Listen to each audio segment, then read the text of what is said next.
University Championships, World University Games, I think it was. Yeah. But yeah, so these two teams know each other quite fairly well. Very well. Yeah. So it looks like Team Manuel is going to have the hammer playing the first end, and first to shoot will be Adam McEachran. Good.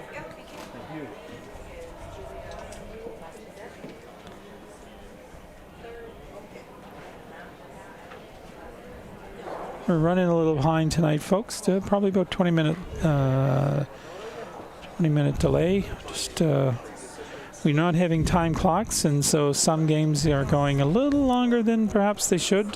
Teams will have to get used to that when their games are timed, but they're taking some of them are taking their grand old time during some of the games. So some might call it a little bit more than a little. Yeah, they just might. And this one has started last, so we'll see.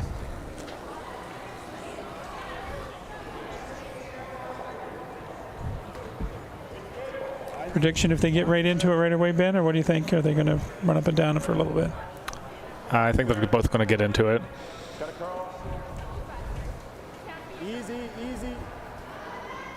Both the leads have been curling lead for a long time, so they both know how to set it up. They both know the ice. They've been playing enough games. They've had the pregame practice. Yeah. And the money's on the line now. So yeah. You're so everybody who's qualified here are into them now. They're into the money, but every game's worth a little bit more. So win or earn more money. Lose, you're out. You're out. You lose tonight. You take your check. You go upstairs to the bar and drown your sorrows. Spend it at the bar. Spend it at the bar. That would be what the club is asking you to do. We can give it to you in tokens, and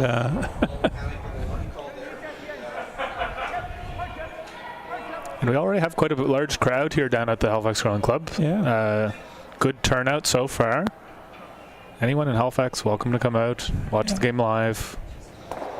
And we also have the semifinals and the finals tomorrow. Yeah, we had some folks Ben drove 4 hours to come and see Team Terranzoni. Wow. Yeah, so Terranzoni will be on the ice again tomorrow. Made it right into the semis. So semis are at 10 o'clock tomorrow. Finals are at 2. And as Ben said, come down. Admission is free.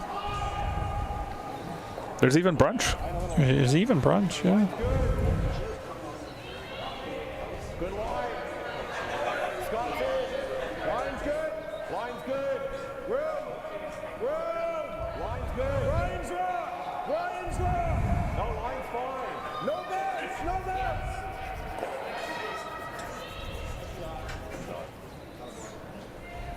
And dandy shot there by Adam McEachran freezes right up to the Manuel stone. So game on. Yeah, that's about as perfect as you want it as a lead. Frozen in the top there. I know it. I know the broom way. Taking advantage of that center guard that you threw. So now Nick Zakernuk,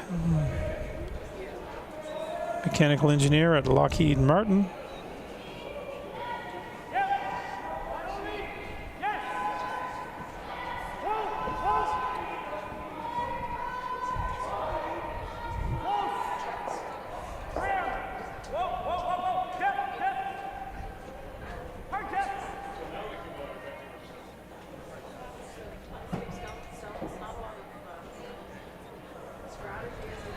So a little warm, I think that time, Ben, and yeah, just that little hit and roll off. Kind of like making this. What? It's like a really thin here. Yeah.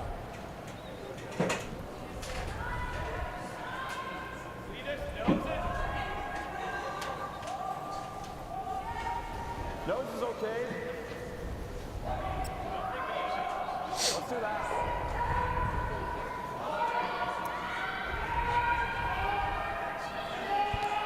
Yeah.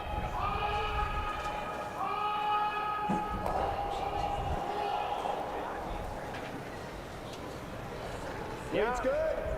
Gotta go, boys. Really gotta go. Really gotta go. Yeah. Yep. Hard, Ryan. Hard, Ryan. Hard.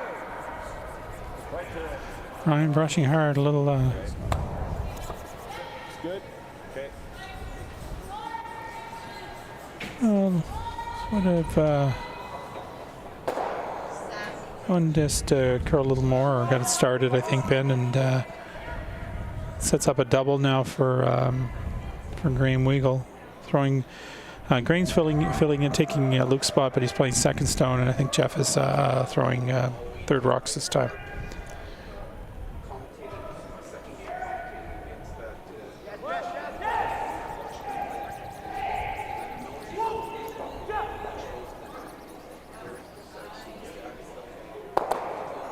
Oh, and a bit of a miss there. Takes his own rock out and gives a shot for Scott Zachary. A little hit and roll. Can have a couple behind the center line guard. Put some pressure on Matt Manuel right away. Yeah, that guard is pretty close to the house, though, so making the run back for these guys relatively easy.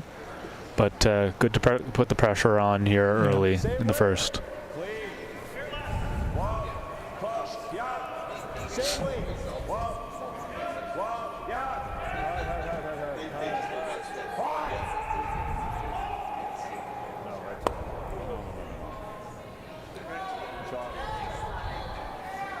So it rolls out a little bit on the other side, and Gents, I think he's trying to for the nose hit.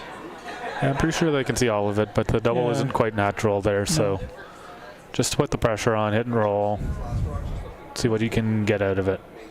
Well, if you hit right in the nose, it's not a bad shot, because if Owen comes after it, pretty delicate shot, so gets you in a control zone.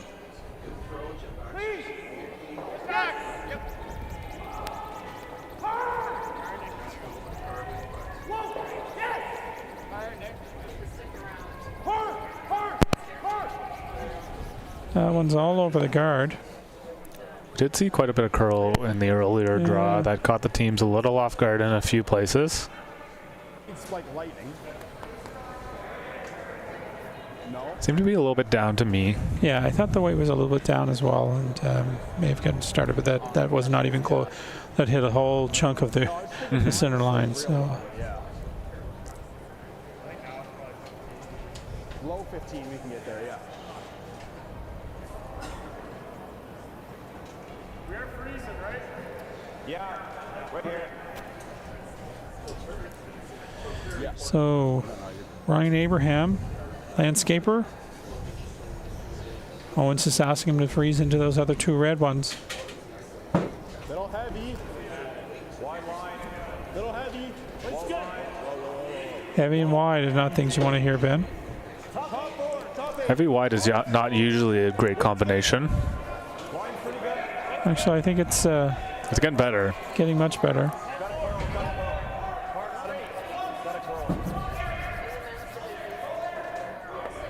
Pretty good. And we say wide and heavy on our team, Ben. That usually isn't a result like that. It's usually back line. Quite wide and quite heavy. That was about a foot heavy. And probably about an inch wide. So. Yeah.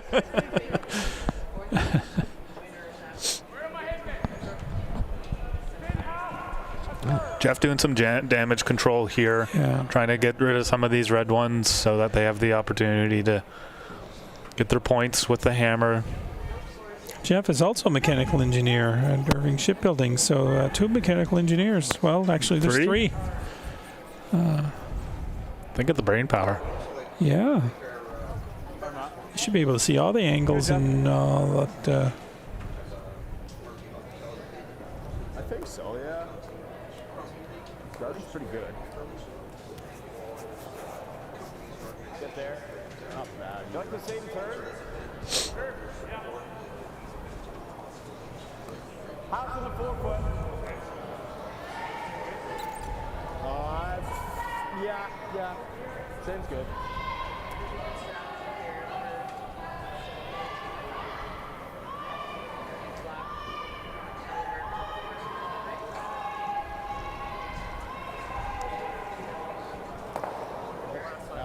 I got a same. Weight's good. Wide's good. Weight's good. Top 8. Okay, curl that. Curl. good. Middle heavy, top forward. Still out. Hard, keep going. Wheat's good. Good shot. Good shot there by Ryan Abraham. Manuel's facing a little bit of trouble here. Looking to open it up and maybe run that yellow into one of the reds, get rid of one of them and open it up. Then Owen will have to think if there's Yellowstone in there.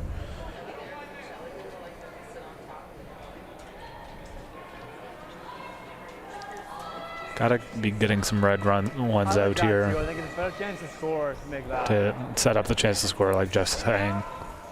Yeah, I agree.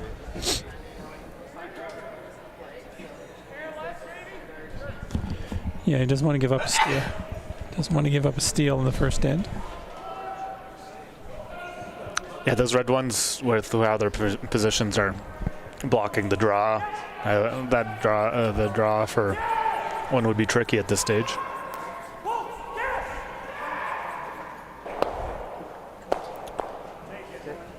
Good, Jeff. Not the shot called, but equally good. Yeah. Eliminating two of those red ones.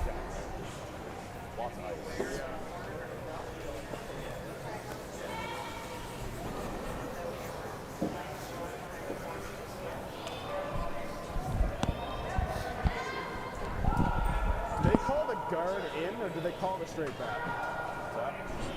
Do they call the straight back or do they call like the angle in? They missed the shot they were calling. Yeah. This knows it. Yeah, I'll keep a broom down. This spot should curl pretty hard, so. Yeah.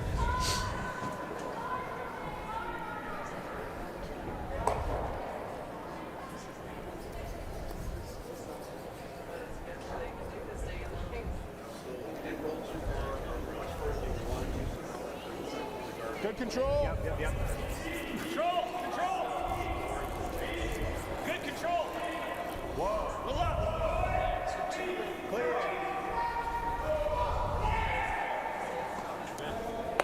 And he gets a nose hit. So we'll see if Matt wants to try a little hit and flop behind the center line guard. Even if he makes it, he's going to be second shot. So. He might roll enough to be shot. It's going to be tight, I think. It rolls a little bit, but if it rolls too much, he'll be open and give Owen a shot, and with the force. But Yeah,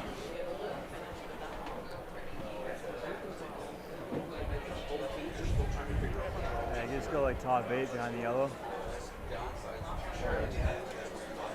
scoring on sheet 4. Epping took a deuce in the first end over Team Fournier, up 2-0 after 1. And Jones took a deuce on Team Grandy as well. I think had a wide open hit for 2, and so Jones is up 2-0 on sheet 1. Not sure what happened on the other in the other women's matchup. Yeah, do you want to roll under? He's gonna They're playing in the second. Right two.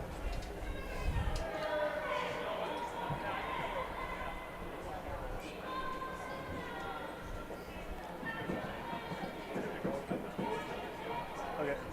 Hack.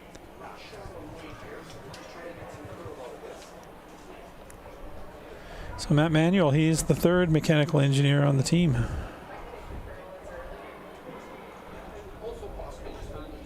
Wait's good.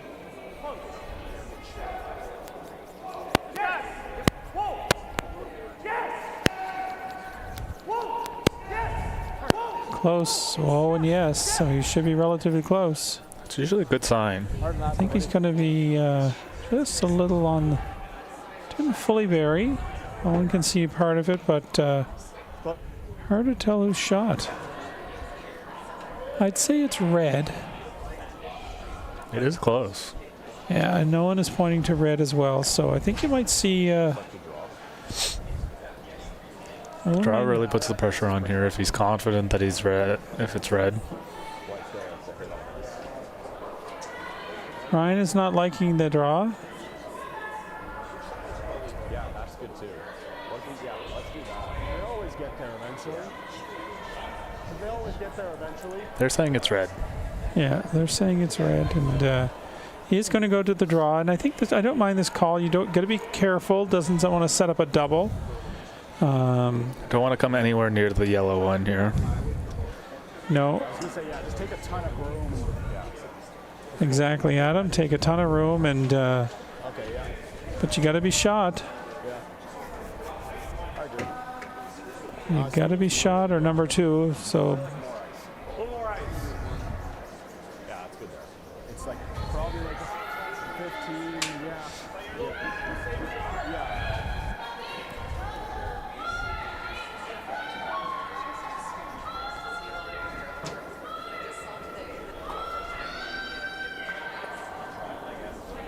Weight's good. Top 4. falling top 4, maybe a little heavy. No, weight's good. Top 4. Top 4, team. Line's really good. Looks like he got plenty of weight. Weight's perfect. Just T-line. Just gotta be careful. Don't want to take it too deep to set up a double. Good shot. Pretty flat double. I think you'll see.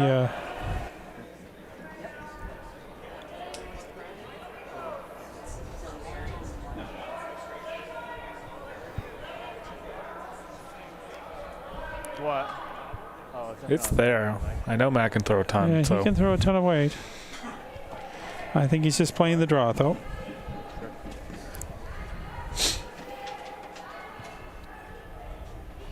So good force by Team Purcell. Oh, we're drawing. Okay. Okay.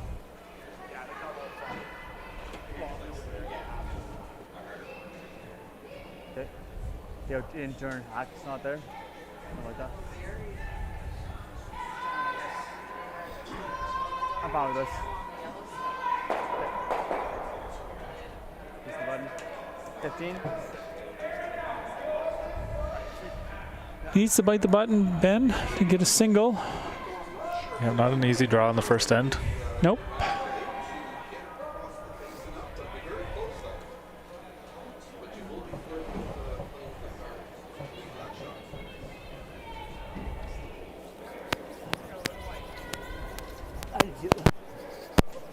Guys are on it hard right away.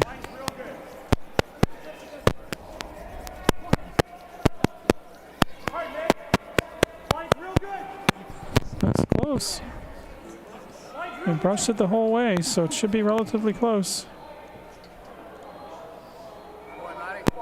Great draw. Very nice shot. Great eyes by the sweepers. They were on it right away and judged that perfectly. Yeah, looking up and down the whole way. Yeah, that's a heck of a draw. You can have that kind of draw weight in your back pocket. You go a long way. Yes, of course.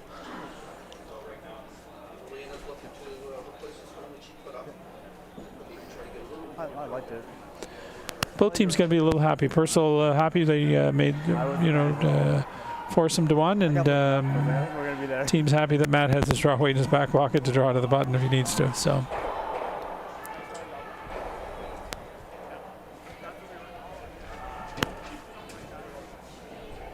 Top 4.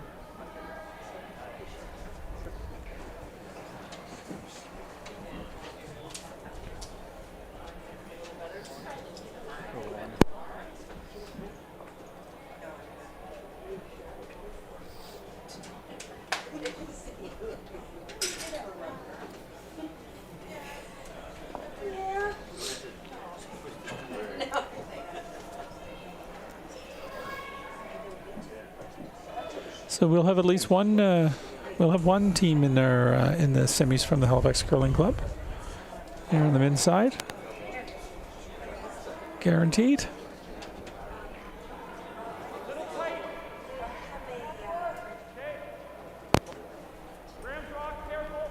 Line's okay, I think.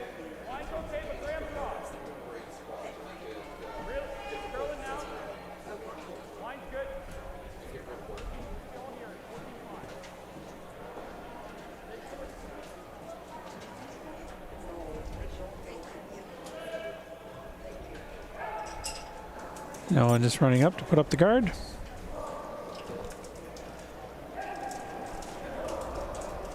Not going to worry about that one. Nope.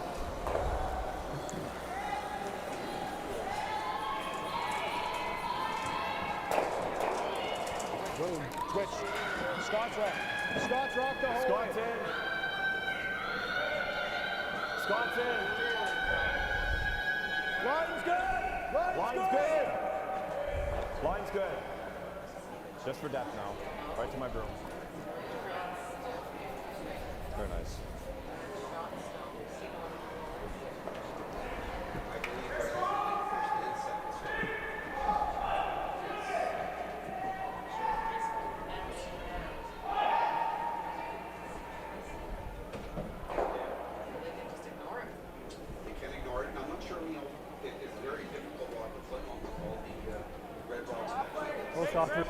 Low soft release. Keep it up there, Graham.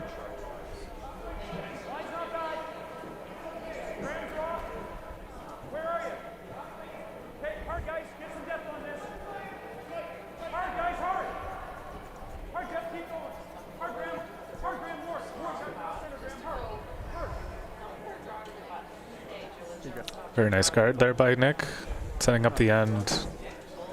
That halfway guard sitting on the center line, can't be ticked. Do you like that? Or? Like half? Here's some folks tuned in to watch the match, so thanks for joining us tonight.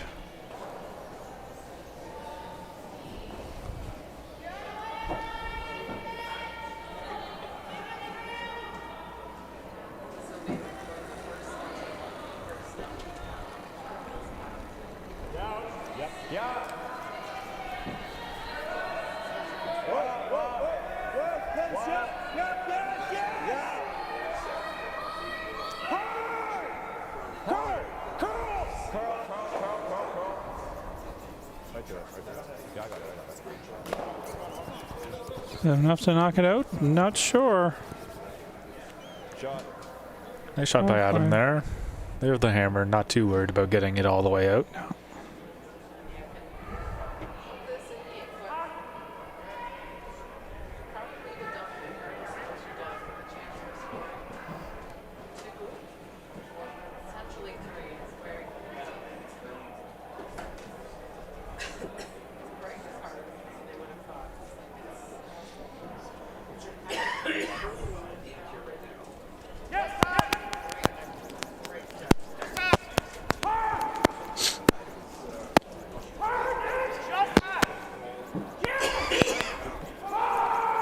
Getting Nick to Very hard sweep here.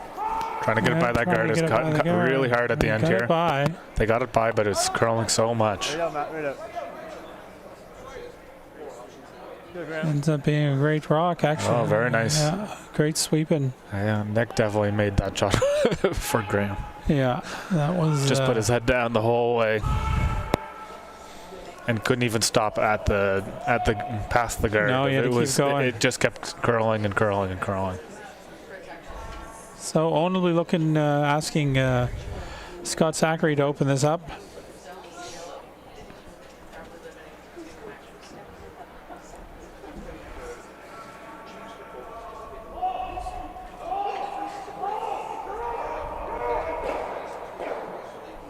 Dandy shot. Very nice. Got a couple of corners now. That one at the back, the yellow one shouldn't really come into too much play. Making that shot look easy. That one was no. That was not an easy shot. It's not an easy shot, but he made it look fair. Like he did it a million times. Yeah.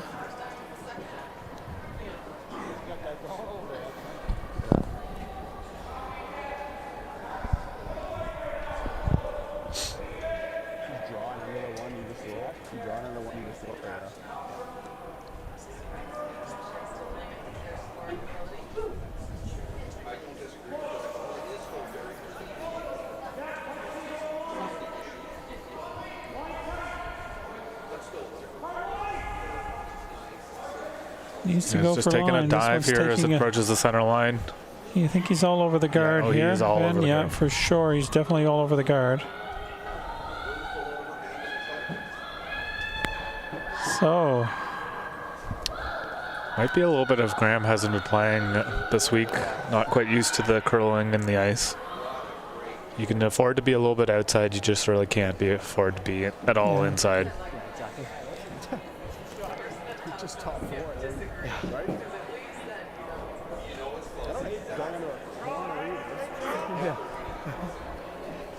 stop talking to me.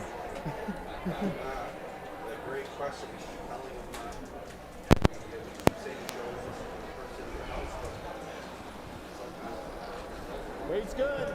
Little heavy. Line's good. Back 8. Back 8. It's the same back 8. Coming down big. Still back 8.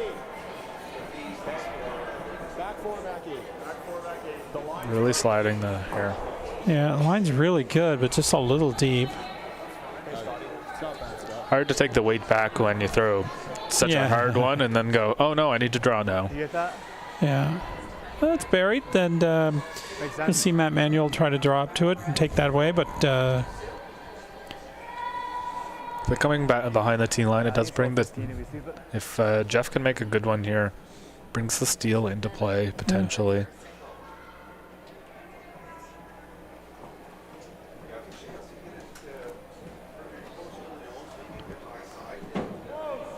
One only. Back 8. Back 12. this one's a little warm. Let's do it.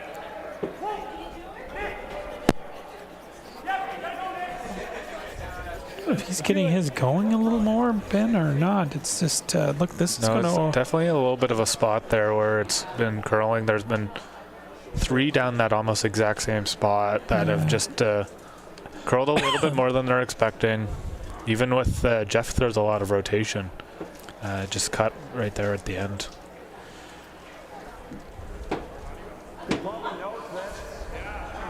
You can get a nose there. You might get rid of both yellows.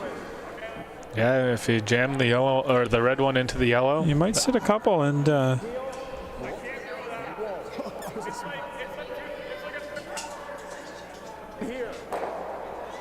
You like this?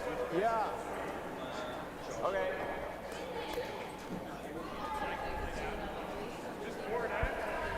Yeah, take it.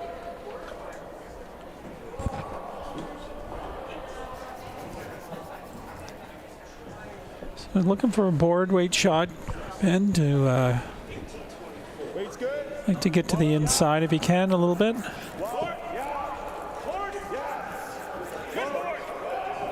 It's close here. Got to go on this one, I think. Got to go. Hurt me, no, hurt me, no. No, that didn't.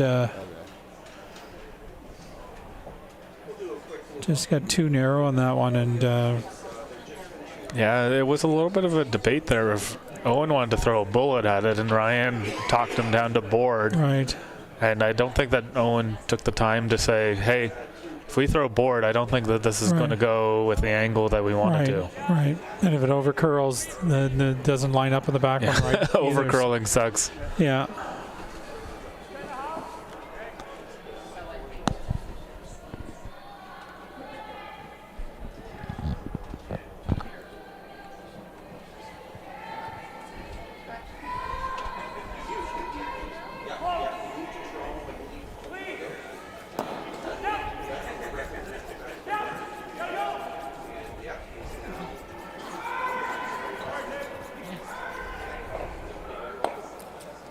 The shooter won't stick around, so a bit of a miss there, and Owen's going to have to try to capitalize here if he can come around and right where he put the broom, right at the top 8, and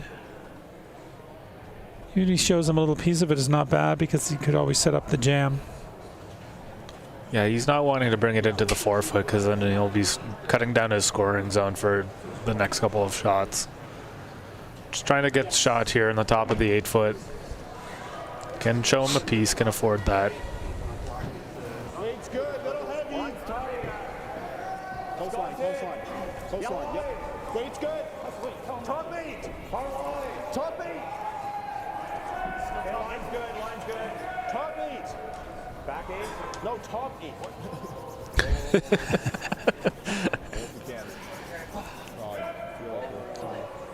Shot. Okay, good shot. Nice shot, a little bit overburied. Nice shot, a little bit, it pops out a little bit. That's not an easy shot, though. We saw some of those ones take off there, Ben, so... I think that's probably perfect. If yeah.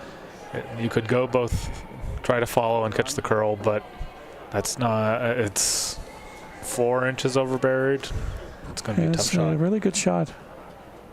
A little bit of a miscommunication. Adam was clearly saying top 8, top 8, top 8. No one was thinking he was saying back 8, so just got to be a little clearer. Maybe that's...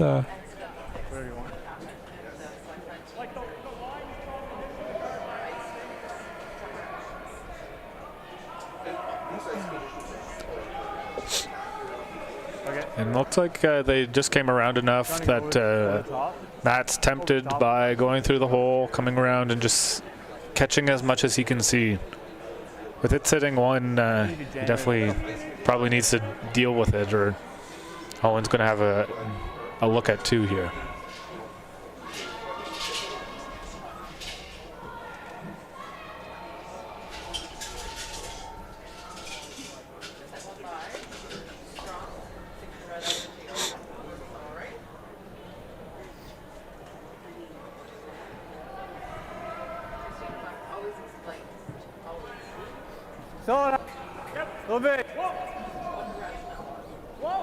It's close here.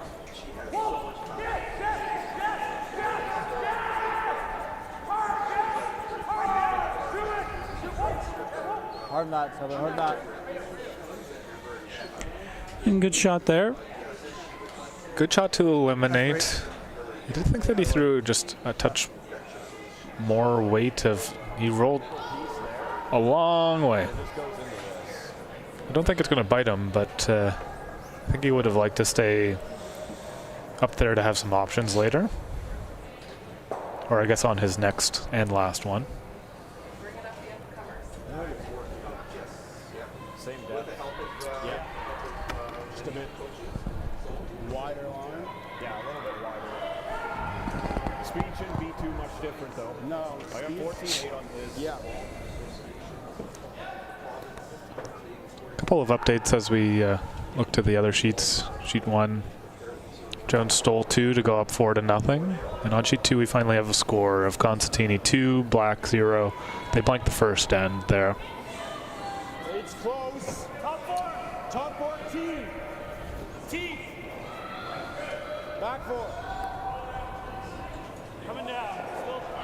Still top 14. T line. T line. Top 4.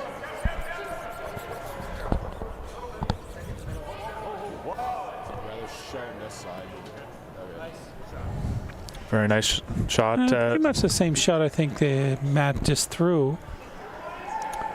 Pretty close. Came a little bit deeper than they had initially called. They wanted it to be in basically the exact same spot in the top 8 foot. Surprised you're not trying to come through the hole again. It isn't showing quite as much. Not quite as much, but it's back a little further too, though. And he hit a good chunk of it. There he goes. That's what he's going to call. That makes more sense. He just threw it. I think it's the same shot. Can jam in the back. From this view on our left here, that looks pretty buried. It had a good chunk on his first. That's just a sliver. Yeah. Sure I can. Ryan's moved here.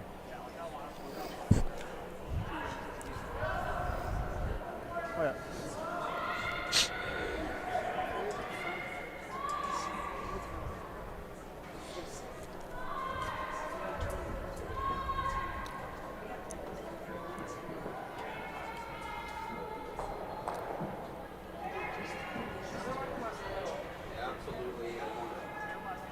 Yeah, Wes, just talk.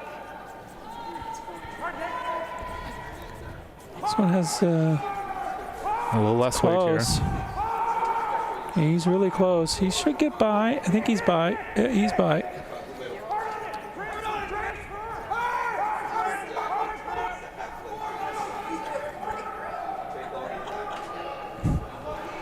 And, Just enough. Just enough to lie. Yellow's line 2 there. line 2. So Owen's got to. And no double there. No so just double. gonna take the draw. Yeah. Take the 1 tie game.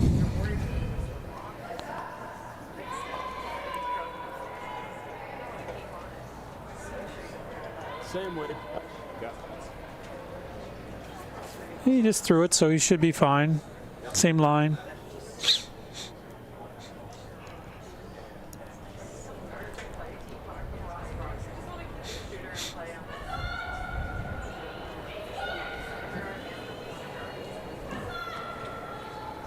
more weight. Weight's a little heavy. You're really heavy. You're real heavy. No, and Supers aren't touching it. Oh, now they go down. Yeah. Easy. They thought that was really heavy, and we didn't need to touch it at all. Pretty much perfect on the.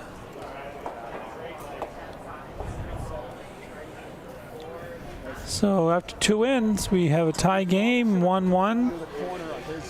Take a chance to thank some of our sponsors. Murphy's Hospitality Group, Prince Edward Island Brewing Company, Crombie Reed, Scotia Square, and the Curling Store. I want to thank those sponsors for their continued support of this event and curling. Really great of them to help. These events would not be possible without the support of our sponsors, so I want to thank those. I want to thank all the volunteers, probably about 50 volunteers who put the event on, led by Teresa Breen. It's her 3rd year of chairing this event, and has really grown the event, especially on the women's side. When she took it over, there was not a women's division, and so we've grown that to, you have an event right now with the reigning world champions, #1 ranked team in the world, I think, and definitely reigning world champions a few times, and Jennifer Jones, reigning latest slam winner. So several of the women's teams heading to Pictou County next weekend, Ben, to play in the slam event. And actually Owen Purcell is also joined in. He's now the 40th ranked team in the world. So he's been moving up. This is a new squad, so they didn't have all their points from last year. So to get up to 40 already is pretty good. So you got an invite into that tournament, and always great when you get a chance to play the world's best. For sure.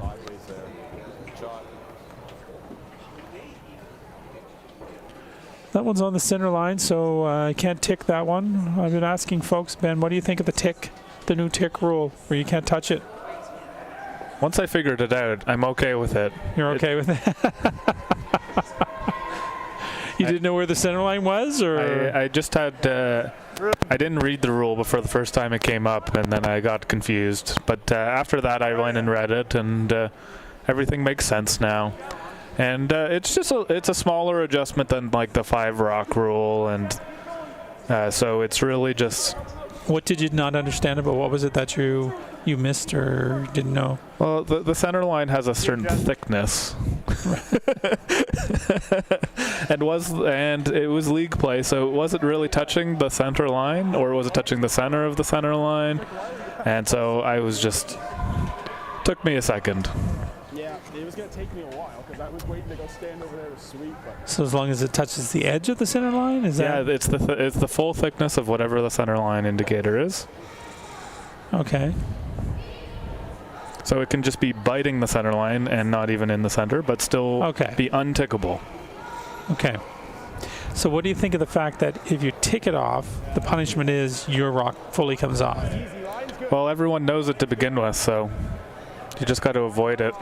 It actually makes things a little bit interesting, especially in events where it's not quite curling as much as this. You have to play closer to it, and it gives some opportunities earlier in the end if you're going to play in the house.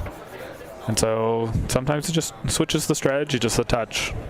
So on the other feeds, when we're talking about this subject, I've indicated I don't like it, and every time I think about it more, the more and more I don't like it. And only because I think the punishment is too severe. I really like a team to be aggressive and try to come around a center line guard, and you move it a fraction, just a slight, you barely touch it, and it's just hanging on to your point when you're not covering the full, but just a piece on it, and your rock comes off, and so you're being punished for not like you didn't miss it by a lot. You just barely missed it, and yet the punishment is your rock comes off. Whereas, you know, you could have a flat-out miss on something else, but your rock doesn't come off. It's just I think the punishment's too severe. But that's me. It's one of the few times that you get into like leads having to be in this regard. So they have to be just that much more fine and that much more precise. I do agree the punishment is a bit severe, but everyone knows it, so you can work around it. And I do think that it brings just a different skill to the lead position. Of the lead was starting to get to be a tick specialist when we saw people like Lisa Weigel and those sorts playing it quite aggressively. And now the skill in the lead position is, can you put a guard on the center line consistently? So are we now just becoming, because of the rule, have we now just turned the regular game into the mixed doubles game? It's an interesting question. That's why I asked it. Well, you got to make all the shots too. Yeah, right. Now I know that mixed doubles is really really growing across the world, and so maybe that's a good thing. Maybe it needs to be more like that because there's tremendous growth in that discipline. Maybe the traditional game is a little too boring for folks. I'm not sure.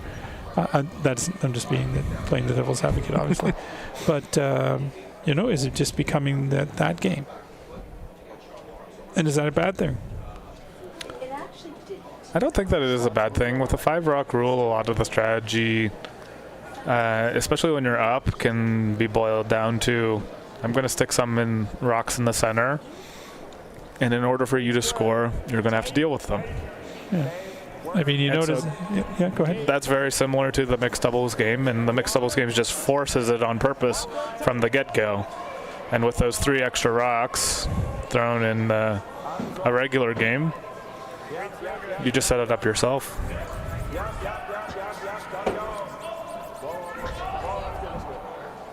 shot.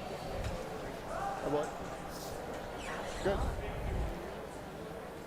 I think it's the right shot now. Probably just like. What if we just put the 2 stationary stones at the start of the regular game as well, like they do in mixed doubles? Mm-hmm. Something, tradition. I think that would be kind of cool just to play an event. I don't know if I want to play throw. You know, would there be 2 less stones thrown, or sorry, 1? Or would you still throw the 8 rocks? You can play with 10 rocks and play. You might be able to get an 8-ender then, because you better chances of getting an 8-ender. Which we've asked, but by the way, everybody out here, did they get an 8-ender? And none of the players on the ice. Now Graham has not. Technically, Graham Weigel has not filled this one, so he may have. But Adam McEachran has scored 3 6-enders in mixed doubles 3 times. That's pretty impressive. But pretty much the same thing. Yeah. I'll give that to him. Yep.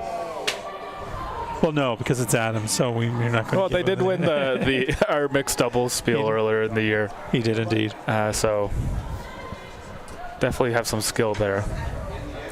So got lots of rocks in good places here. Yeah, definitely an interesting end building up here.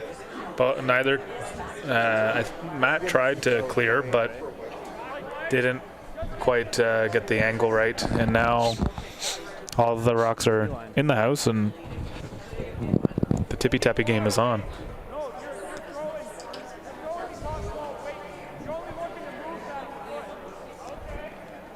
can go on sheet 1 if you like. That's it, I gotta give you. So, that's team Jennifer Jones get prize. Chelsea Carey, big story, second is. So, they're up 4-0. See, and next to them on sheet 'em.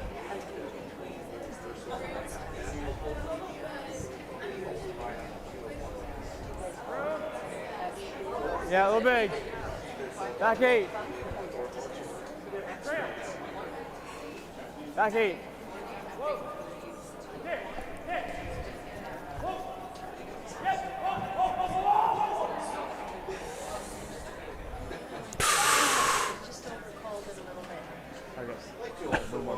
That was, they were playing hacky weight and it just didn't curl. And they missed everything. Don't see that very often, especially from Jeff. So we have a question from somebody. It says, speaking of the no-tick rule, can you ask your audience what's their opinion on the following scenario I experienced in a league game recently? The guard touching the center line was ticked off center, and the non-offending skip elected to leave and elected to... They moved the stone where it ended up rather than placing it back on the center line. Yeah. Is this allowed, or just move stone to be replaced? Yeah, I also ran into that problem because I wanted to stop everything. I thought it had to be replaced. But the skip who is not can elect to just leave things as they are. Oh, okay. So the non-offending team can just say, I think that benefits me. Right. Well, there you have it. There's that answer. Everybody's learning it.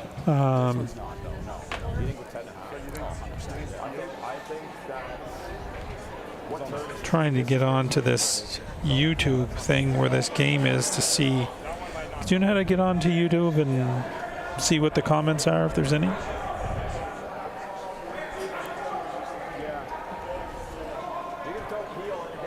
Ben's younger. He knows how to do this much better than I do.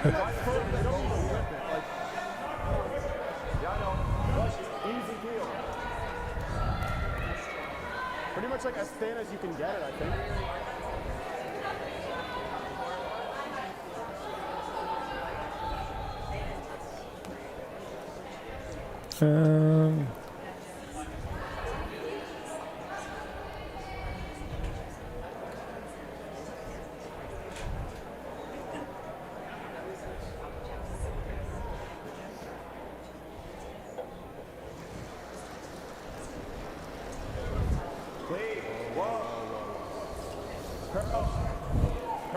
We're going to move this around. Right to it, please. Straight shot. It's good. It's not bad. You probably did actually have to be close to nose then. What's that? So you probably Back have to line, be get a little close low. to nose then. Just bump it out. No, the yellow didn't really. Yeah, the yellow didn't touch much of. I had it right where I wanted.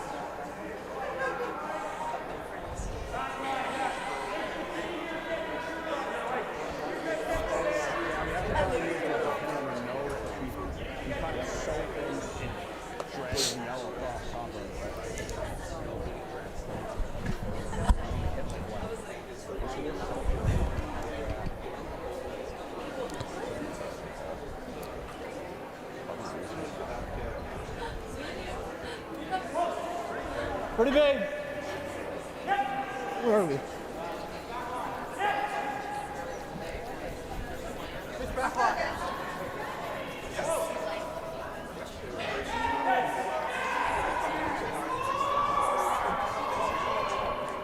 Oh, and the sweeping mistake there. Yeah, just a little bit of a mental error there.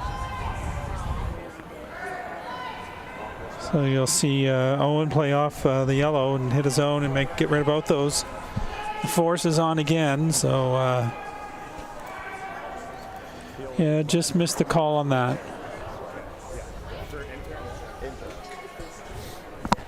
My internal pro a little more than yours, but I'm showing my good deal.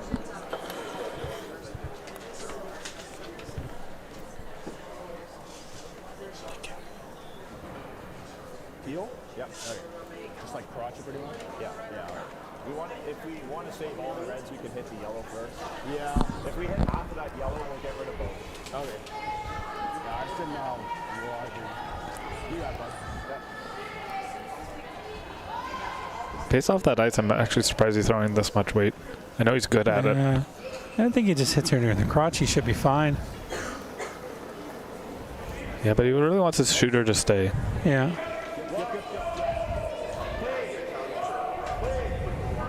He clearly knows better than I do. Nice little shot, actually. Yeah, rolling frozen there makes things interesting. I think you'll see Matt just play the hit and roll off of that. He should be able to hit and roll and get behind center line guard. Yeah. Well, there's no hit and roll. He'd have to.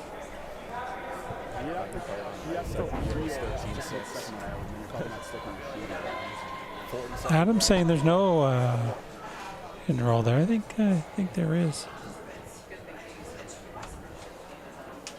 The top red one, you'd have to throw a bullet to really move it out. And I think if you're playing the hit and roll, you want to play it with a little bit less weight so that that one probably isn't going out. I don't think it much matters the difference just because they do have the hammer. So moving that red one to the 8-foot versus the 12-foot versus out, I don't think is going to be a huge issue for them. Looks like he's going to throw some weight at it.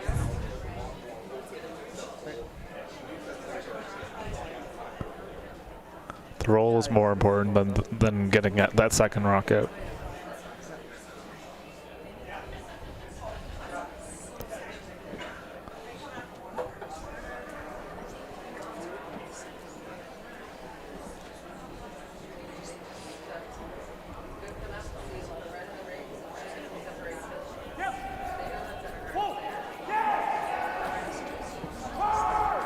Oh, it's curling. Curling quite a bit. Will not say and he rolls to number 2 or 3, sorry. And I think Owen is going to try to draw to the button.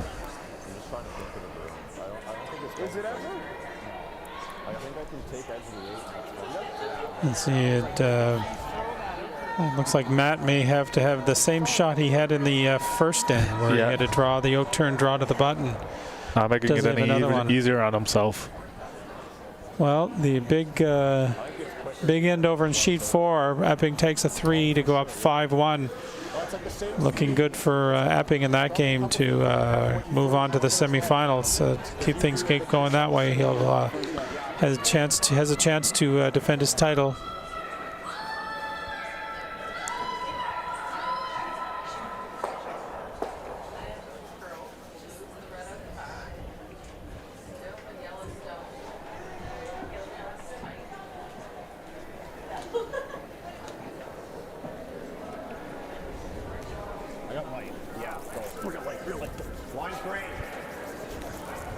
Guys are saying it's light.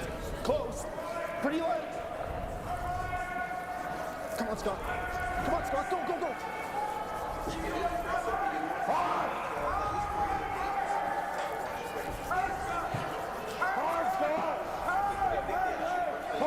Oh, very nice sweeping getting by that guard. That one. I think it touched it. I think it did touch it a little bit. Yeah. Adam was just a little on top of, or Scott was a little on top of when it made contact there. Good sweep, good enough though, because they're playing this out turn draw here.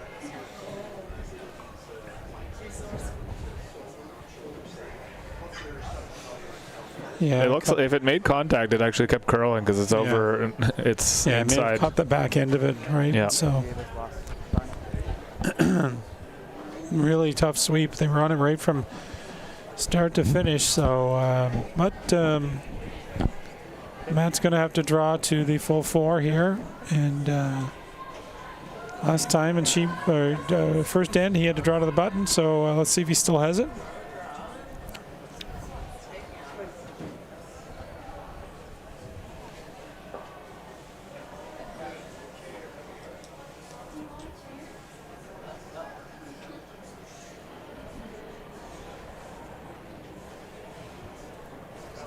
I got close. Guy's thinking it's close, so. Looks good. Looks good.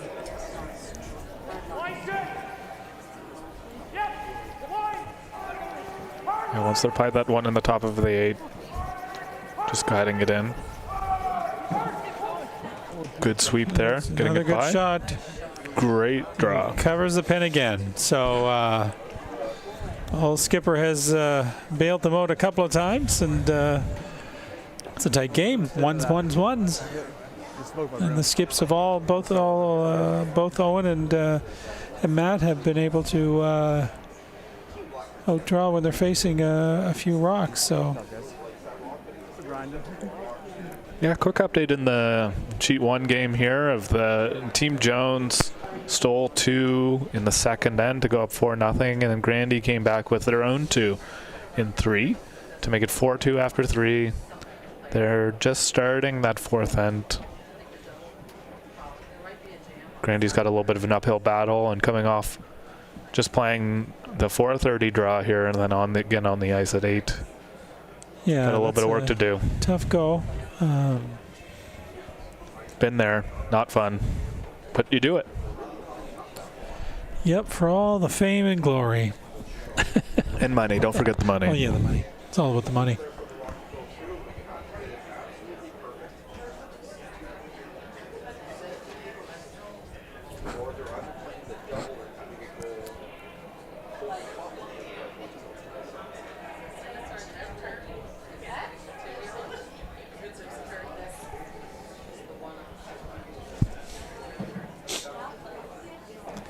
The winner of this game will play. What will the winner of this game will play? I think Sam or Felix. Plays Felix. Based off the tree behind me. Okay. Really curling. Hard, Graham, stay down. Hard, guys, get some depth. You need some depth here. Hard, Graham, you need this at least halfway. Hard, King, come on. Hard. I think we're almost there. Are those so tough to make the perfect roll? Oh, center line guard, corner guard. Almost like there's a theme to this. It is a little bit paint by numbers, Yeah. but they still got to make all these shots. The leads are solid, but they still got to put the rocks in the right place to set things up. Leads rarely going to win you a game, but they can make you lose, so you got to get things set up. Adam's got a textbook looking delivery. He almost looks like there used to be that Curling Canada pen was a curler. Kind of looked like that pen. Like he kind of looked like that perfect curler sort of. Well, we'll have to get them out to learn to curl, folks, so that you can show them exactly what to do. What you're supposed to do.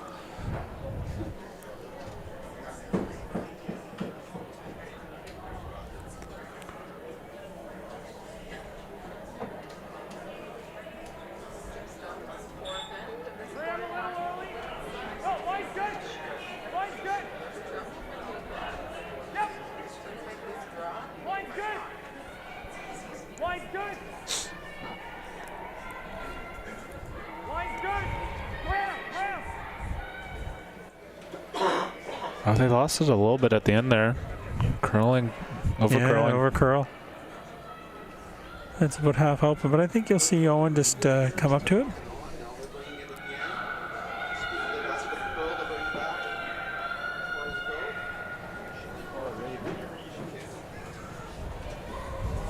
Freeze. That's maybe go around. That's tricky. Coming the other way. Not going to come the same way that Team Manuel came.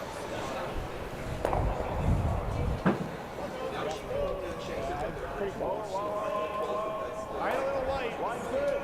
Line a little light. Line's good. Great line. Got to go on this one. This one looks a little light here. That is not what they wanted there. That is not a good spot.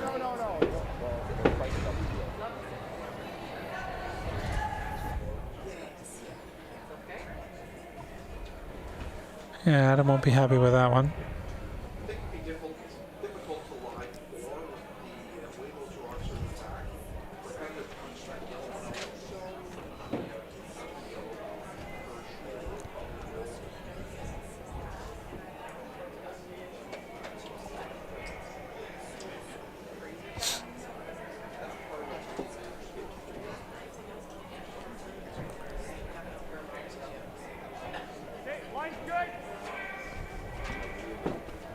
Looking to come around. Line's good. Line's real good. Line's good. Line's good. They can place one here, then they're going to force Owen to really try to clean things up. This one's a little deeper than they probably want. Behind the tee line, just slightly. Well, as soon as Adam stopped, Owen was just like, I'm playing the double peel. I'm making my life as easy as possible by playing the double peel. He might play the peel on the red yellow as opposed to yellow red. 14. Whatever I said is probably not true. I do too. Yeah, I think you can get them all. Can you not? Yeah, he's got to hit it perfect. Yeah. But getting these yellow ones moving and getting that red one off the center line is the real important bit.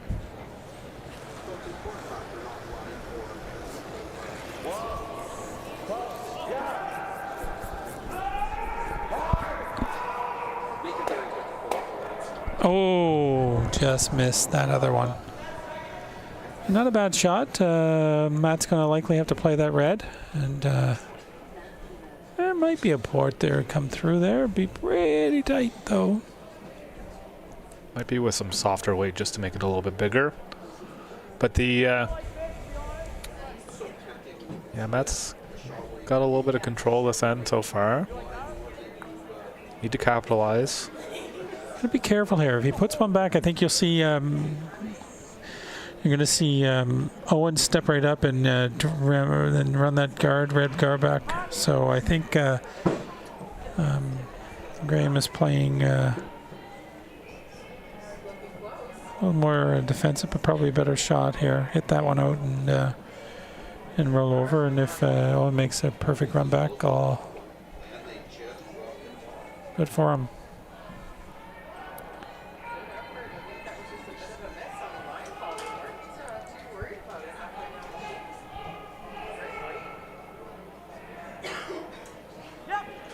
On this one right away. Nope, off now.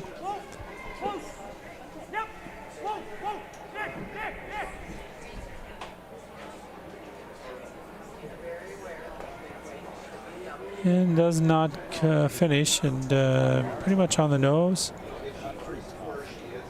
Good enough there. That was a little of a tricky shot. He's still definitely...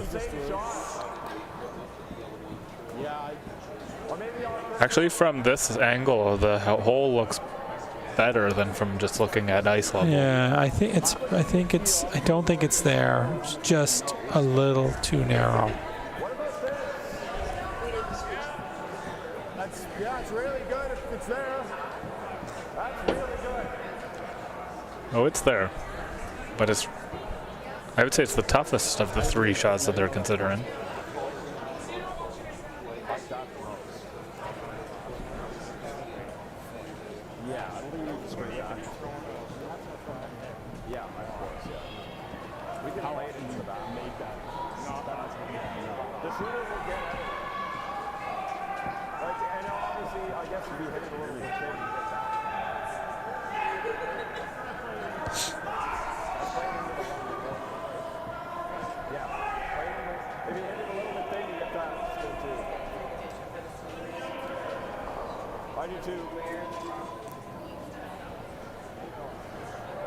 I think so. Well, he's going to play the front one and see if he can run it in. And this is one of those ones where it's really great if you make it, but there's a few other options. The few other options are much, much, much worse than the other ones. But Scott also did just throw a very similar.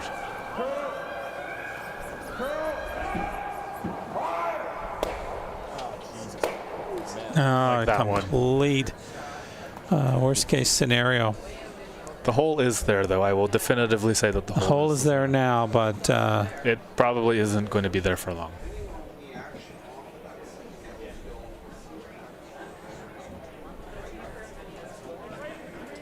He puts that there. I think you're going to see Owen really liked that red run back, so I think you're going to see him get Ryan.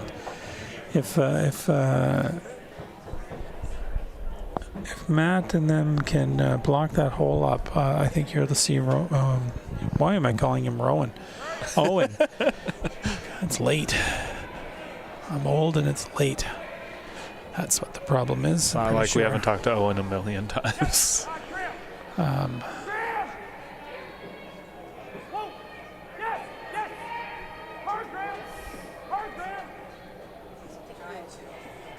That's one way to get there. That is.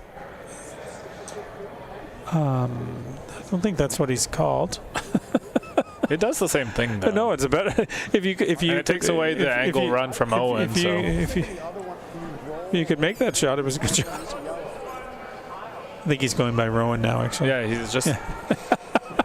We'll talk to his dad later. Okay.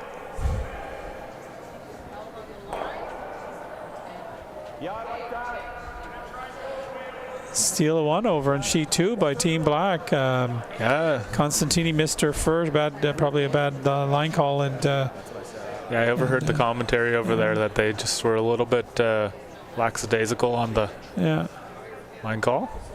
So tie game, 2-2. 2-2 after 4.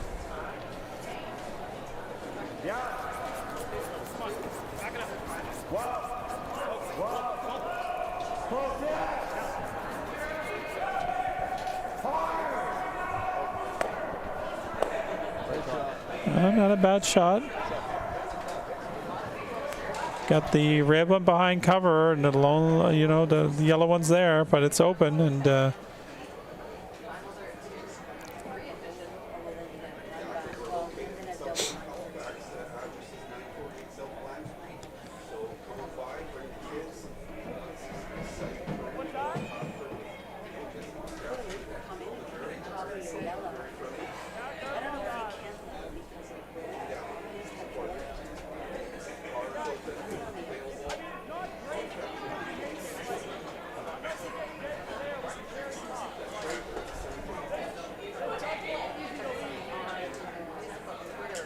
That's starting to think about, well, what happens if one of these run backs is made?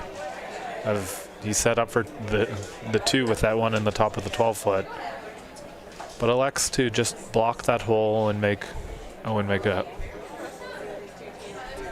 challenging shot.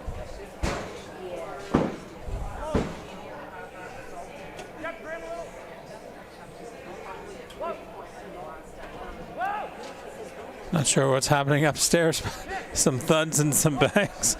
Probably the DJ coming in, if memory serves. Could be the DJ, or someone fell off one of the bar stools. One or the other.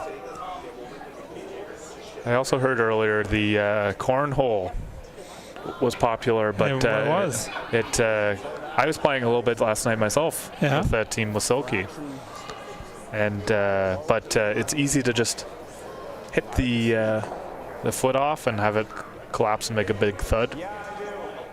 That's a funny game. It's all interns. That's what I learned last year. It's a funny game because I've watched a few people play it. I've seen it online, and you see those people playing it, and everything they throw goes into the hole. And I don't know how many people live play it. I've never seen. I think I may have seen one person actually get one in once. So we were doing pretty good last night. Oh yeah. But I do think that having a few helps. Yeah. It probably didn't look good to somebody who didn't have any drinks. Still close. Nope.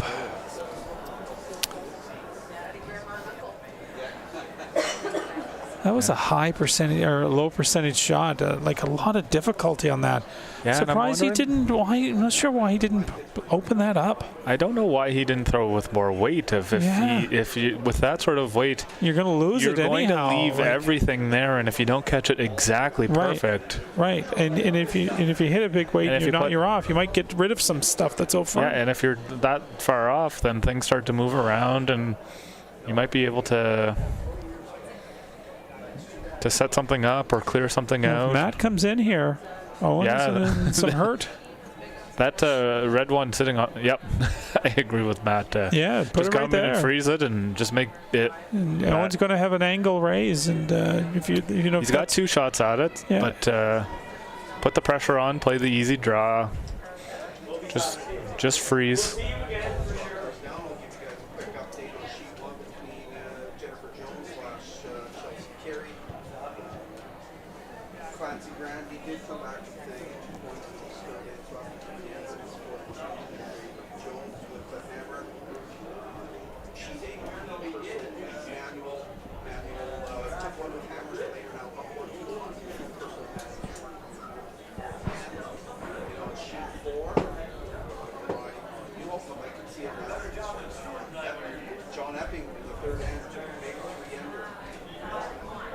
Took 330, and now he's stole one.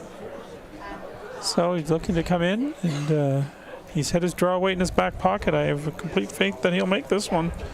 And no one's going to be in a It's on that same world of side. hurt. He played the out turn twice, the out going the other way. Yeah, in turn this way.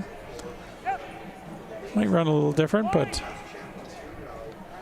good nick on this one. Calling. Yesterday, when I was on the sheet earlier, we did see a lot of big curl in the spot. Yeah. And I think we're seeing it again, but he navigated it well, being by a couple of inches. He looks pretty stinking good there. Yep. I don't know if he carried down and placed it there any better than that. Yeah, that's perfect. I'm going to call that perfect.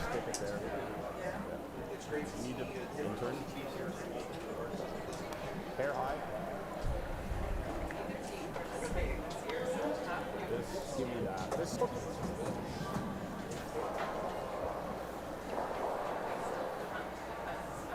This will curl like a good bit. Yeah, I know. I was thinking more like if you hit half a rock and go into the yell, like you kind of almost like open everything up. His nose is tough. I agree with Adam there. I was thinking my intern also was cool for rock after. So I'll be like in between there and into the rock, I think. I think just an inch more. Just like that's good. I think that's the spot. Yeah, you're throwing like keto, right? Oh yeah.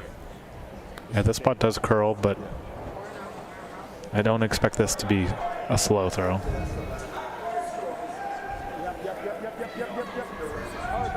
Hard. Oh, that was a bad line call there.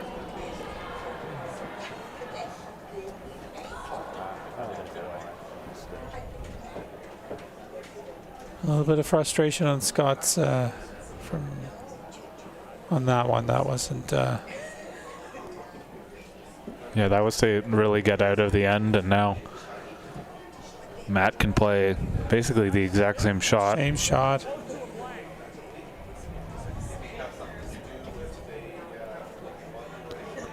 That puts a third one in there.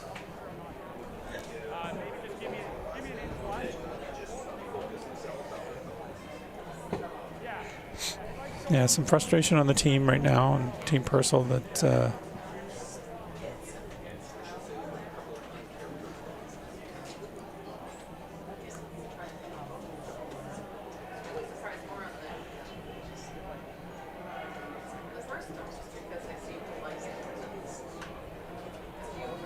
little surprised in the calls, like a couple of really low percentage shots, and I'm surprised they didn't open it up. And you're trying to find, you make it, great, fantastic, what a wonderful shot, but the chances of making it are certainly reduced. And then opening up and peel, and wanted to make sure you get your point, but I think they'd be happy with giving up just one. Yeah, they've been tracing since Scott missed that little one earlier in the end, and so they've been forced to be playing those higher difficulty ones, and they just have not been able to quite connect. They've been just half an inch off, but that's really what it comes down to on those lower percentage, and especially with those guards so high. You're running back at 10 and 15 and sometimes even 20 feet, or doing double raises and all sorts of crazy stuff. They would have liked that to be frozen, but it's another rock in the vision as Owen comes to throw here. I think you got to try to draw to the tee. I think that it is there. It's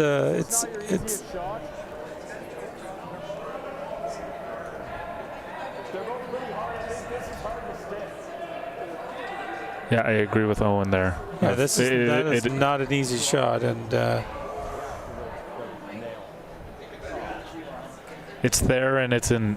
It's a very easy two to give up, and with the draw, Hit like a quarter of it, so he's got a good chance of just cutting them down to one.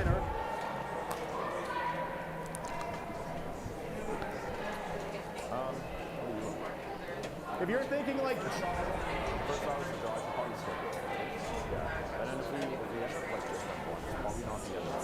you can't score with the draw, so like it would be to give him one.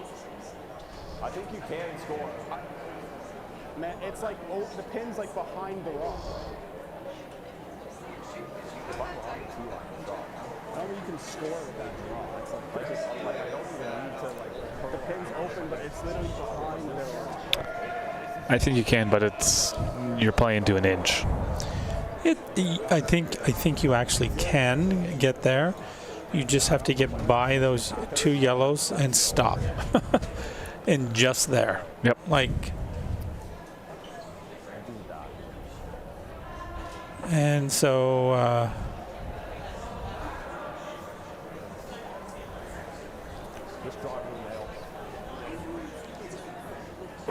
But if he comes full four, then he cuts him down to one, and all things being equal, after this little bit of a up and down end for them.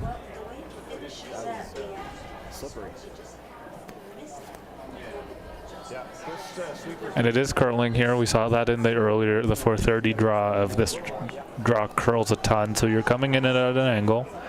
I think it is there. It's just very, very, very difficult. Incredibly precise.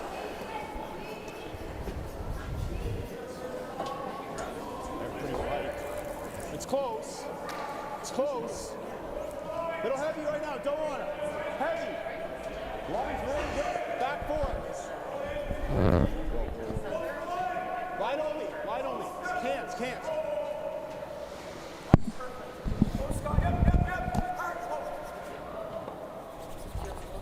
Oh,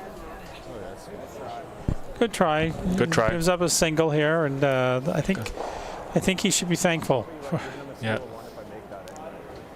I think Owen's right, and you could have easily given up a two. 3-1. You're only down by two. You just got to get your deuce back, and giving up two is a big deal. So big sheet. Owen gives up one there, but on sheet one, you see some action happen there. Big end by Team Jones. Takes a three. Getting that 3 spot and 4 coming home. Yeah. Going up 7. I think it's 7-2, Ben. Yep. Jones over Grandy. Still 2-2 after 4. Constantini, against Black. And can't really tell what's happening. They're down to skips rocks, and it's completely open. So I think both teams are going to just go hard for the to score in the 6th end. Constantini and Black.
And just like we've been seeing before, called for it in, just wasn't quite there. I don't think Owen's going to hit it regardless of what it is. Oh, proving me wrong. Can play the hit and roll for the guard.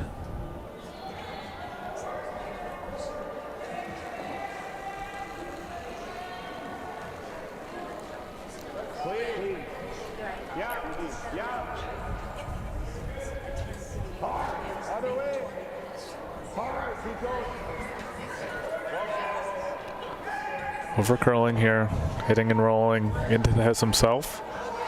That was the risk with that shot of Manuel's really happy with that result of they have the momentum, they're up 2. Can play the hit and roll themselves. One less rock to deal with later. One less rock towards that 5 rock roll so that they can hit everything.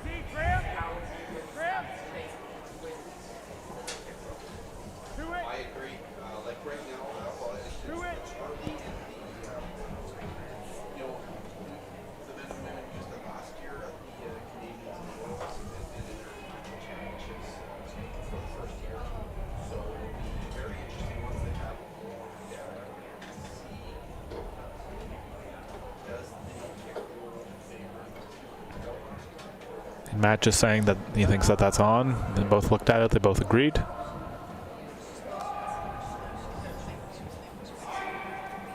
Hitting and rolling. Out to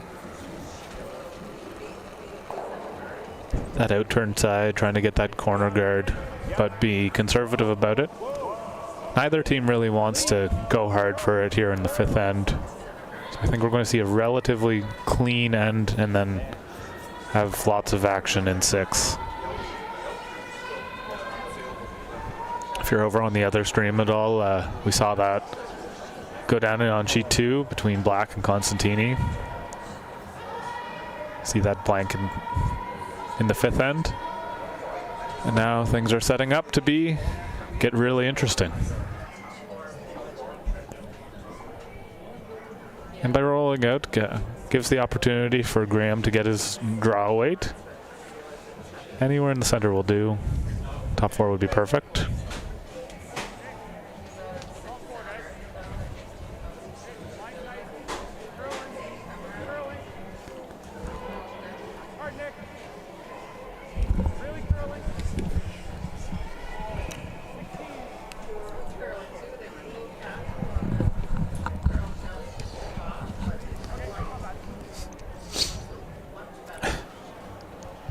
What do you like?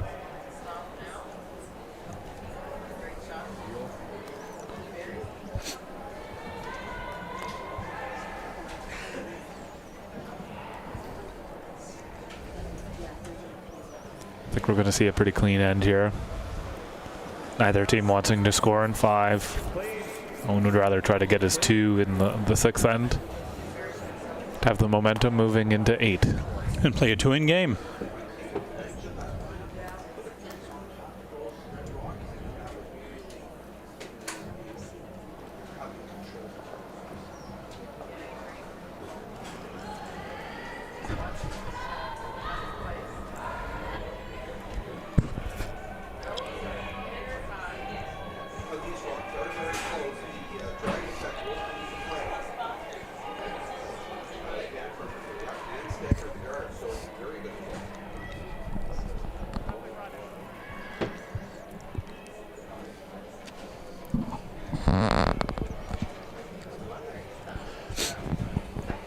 One's I'm not sure what the shot there was.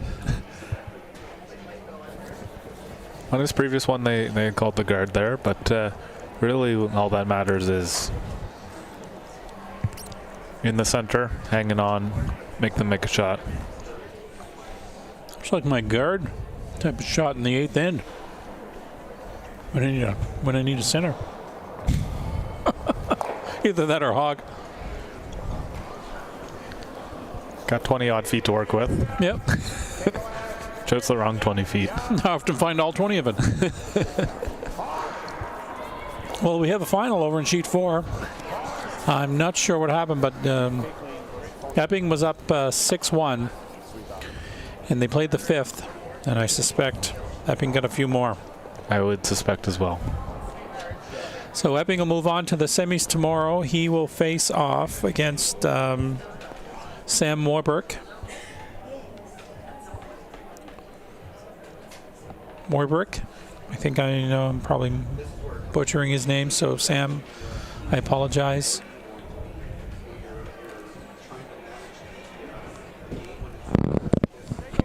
couple of close games, couple of not so close games going on tonight.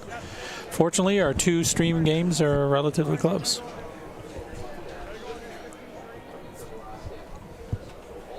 We'll pretend like we planned it like that. Yep. Almost like we knew what we were doing. To be honest.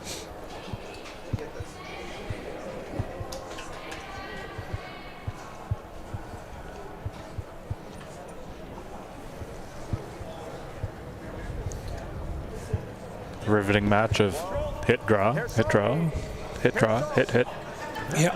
draw, hit, hit. While they're doing this, do you have any good stories, Ben, or anything you want to share with folks out there, or Do you have a stopwatch? What's that? any controversies you want to discuss? Any? What? Yeah, I want you to time every rock that's thrown throughout the entire. They're just throwing rocks up and down. Well, Mike Fournier's out now, so we can talk. He had a great article this week about. Oh yeah, what was it about? He hadn't blogged in a while, and he always has some an interesting perspective. Mm-hmm. I usually tend to agree with what he says of how things are running in the curling scene, and the thing that is the most interesting, I think, the women's games tend to be a little bit more exciting than the men's games because the men's tend to clear them off. There's less rocks in play. That was the thing that I probably drew from his article. Yeah. Weight's good.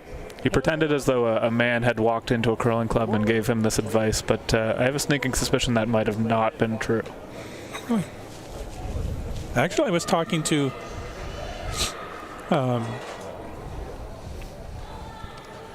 someone who was looking about doing some showing some curling, and was looking at the game and what's popular, and the women's game actually is growing at a quicker rate than the men's game, and it's getting more viewers. So there is some truth to that. I think Mike is actually on to something, because that's not the first time I heard that from someone looking into developing something and who's done some research. So Yeah. I don't know if it's true, folks. If you're thinking Hugh and Ben are crazy, that could be just as true. We're just as well. two guys in Halifax. Don't listen to us. But we've heard some similar things to that, so maybe there's a point to it, right? But my other curling related thing is the world rankings. There's a gentleman, I can't quite remember his name, in the U.S. that does power rankings. Oh, really? And they're a little bit different than the world rankings. I tend to trust his a touch more. I've never heard of this. He's got, doubletakeout.com. You can check it out. I'm just going to do that. I got my Google here. I do believe that the top of the bracket is relatively similar, but one of the things that he does is that he ranks people based off of the wins and losses against the top teams, the mid teams, and the bottom teams. And so actually Owen's popped up that ranking just because he's been playing in some good games and been winning some good games. I think he's in the top 20 on that ranking versus top 40 on the world ranking. So it's a good indicator of maybe some good changes to come on the actual points ranking. Yeah, he's a data scientist that usually does NCAA basketball. Okay. But he likes curling, and so he developed a little algorithm to develop power rankings based off of more of a data-driven approach as opposed to just winning. And Data doesn't lie, unless it's somebody that's lying. But the data itself doesn't lie typically. People don't like it sometimes. But know your data. But that's usually my source of. I'll always check the world rankings, but I do tend to trust his just a touch more. I like the process of the wins and losses, and the strength of those wins and losses, and trying to determine. It is Owen at 31 and Sam Orbrick at 32, and the two guys, those two teams, I think they played 6 times against each other, and they're 3-3, and I'm not sure where they are on the whole. So that would be really if one was to look at what I would consider good rankings, they should be next to each other. So let me have a look at the world curling rankings, and by the way, Matt is trying to. This last rock. Nope. He's going to try to. His last rock. He's going to try to hit the stick. So let's see. Where do they have? Morbrook is 33 and Owen is 40, so a bit of a difference. Yeah, So- the world rankings just can reward teams. Not necessarily saying it's a bad thing, but by playing more, if you get more points, you enter more tournaments. Right. But power rankings it really matters if you go out and beat Gushu, and if you're Right. a 20th ranked team, and then you're gonna see that spike there where you might not have won that tournament, but hey, you went out and beat some of those top teams. That's very interesting. I'll have to look at this a little bit. For instance, Felix Asselin on the World Curling Team rankings, he's 34. Yeah, I think he's top And he 11 is, on the. he's number 11, in fact. Yeah. That's a big spread.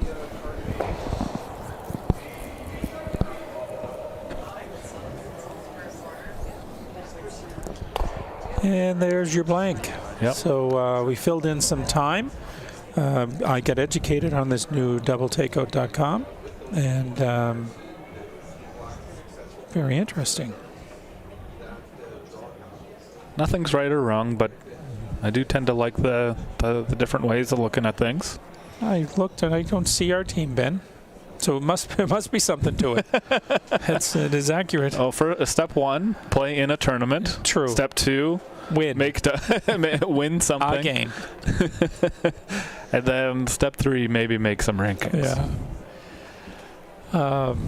So just remind you again of some of our sponsors for this event. We want to take the time to thank them. Steel Subaru sponsoring our men's event, Neon Train sponsoring the women's event, and then Stu Cell's Realty Team, obviously our title sponsor. Also want to give a shout out to Murphy's Hospitality Group, Prince Edward Island Brewing Company, Crombie Reed, Scotia Square, and the Curling Store. I haven't been over to the Curling Store yet this year. Normally I'm over there at least once or. Yeah, I spent a lot of money there in September, so we're well acquainted. They're really great over there. But I do recommend, actually, I learned when I was in there that they ship all over Canada and the U.S.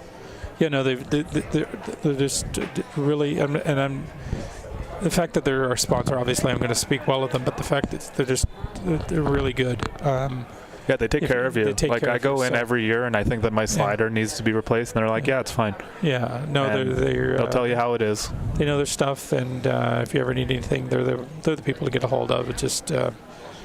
And it's coming up on Christmas time. That's right. They do have lots of accessory type things, or like little novelties. Yeah. I know our friend Rob Beliveau has a nice curling and tacos shirt that is available exclusively at the curling store. Right on. So there you go. There's a shout out. Go over the curling store if you've got some Christmas folks on your list who are curlers or curling fans or. Everything from socks to shoes to headbands to head protection to even if you're with somebody who has to tolerate curling all the time, get them one of those shirts to give them a laugh about it. So, anyhow, great for all our sponsors. Thanks so much. We wouldn't be able to do it without you. Great job. Luckily, I finally convinced my wife to come this year. She's looking for a stabilizer, right? I think. Yeah, that'd be. You know, we just preached about getting gifts and stuff. You know, I'm sure Santa Claus. You would tell them might be listening. Tell them where to put their curling store.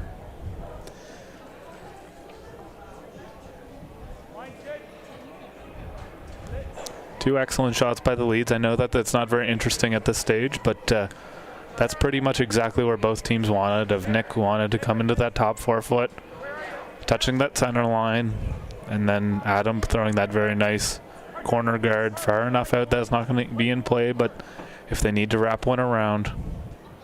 This one not quite to the center line, so Owen's going to ignore it and come in around the corner guard. Yeah, not as much as of a concern. He's going to be playing hard for his deuce here. He wants to score in the 6th end, force them to one, and get another deuce in the 8th end to win the game is what he's aiming. That's his goal.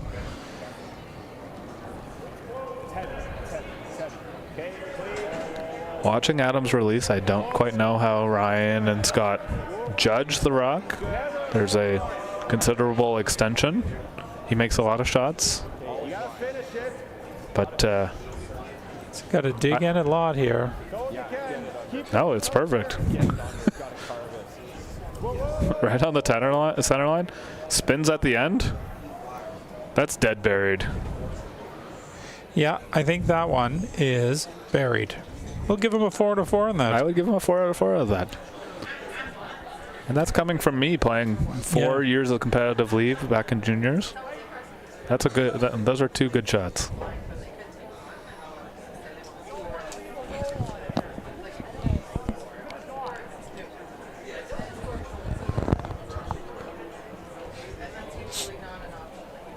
Sounds like a lot of folks upstairs. Free admission, live entertainment. The bar is a hopping. Place to be. Halifax Curling Club, 968 South Bland Street. Stop by, see some of the best curlers in the world, and free admission.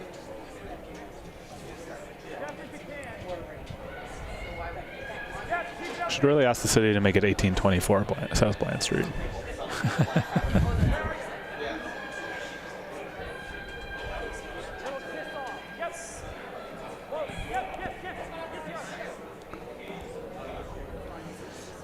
They did call that beside each other.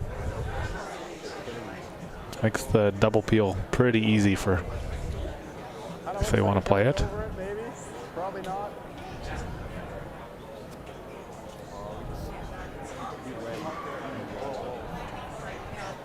It kind of looks like it does to me. Yeah, I think so. I think you want to try and hang your shooter, but I think it does.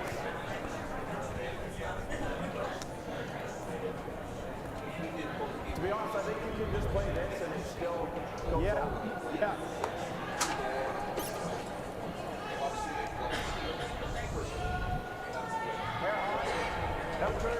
So looking to open this up.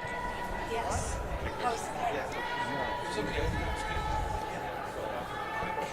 It's been a very good entertainment.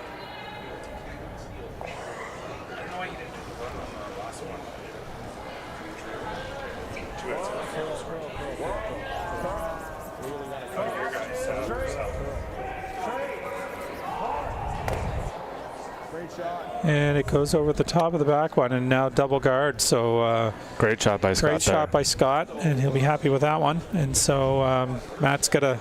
Matt's a little. I'm wondering what to do here. He wanted that even, and then that was natural to hit and roll to the side there.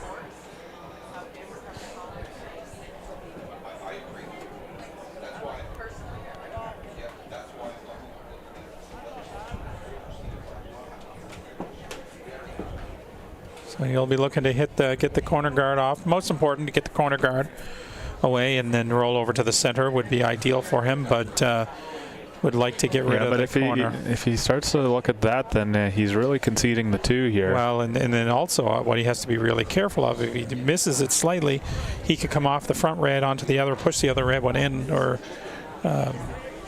perhaps. It is early enough in the end that my alarm bells aren't going crazy not here. Not crazy, but he'll have some time to make it up, but they just need to be a little double. Careful. Just got to make sure that your shooter rolls out of that area. Not sure exactly how the angle works out there.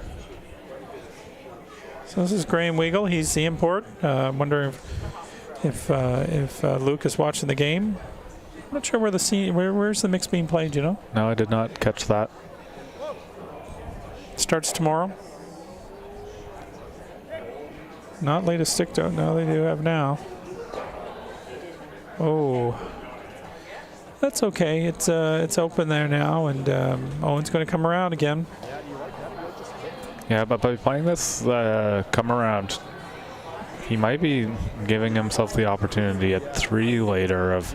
He's not worried about that yellow one wide open at all. It's wide open. I mean, I guess, wait a minute. That's kind of my first thought, Yeah, Owen's first instinct was 3.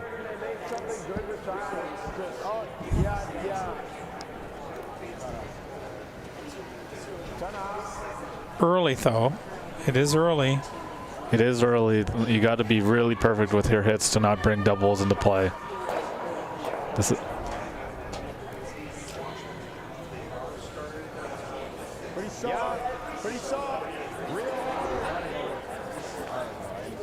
Oh, I don't know if I think you. He's got to go really hard on this. Don't know if he staves his shooter. He does not. That's a disaster. Yeah, that red one over on the side looking lonely through that hole. Well, he not only does he not save his shooter, he doesn't even get the yellow out. Yeah, it brings the force into play of going from 2, maybe 3 to getting forced here. Painful look. Don't know if he just underthrew that or just got it going. Seemed a little light to me. Little light, yeah, I thought so too. I didn't hear the call, but I would have been throwing it a little bit more solid.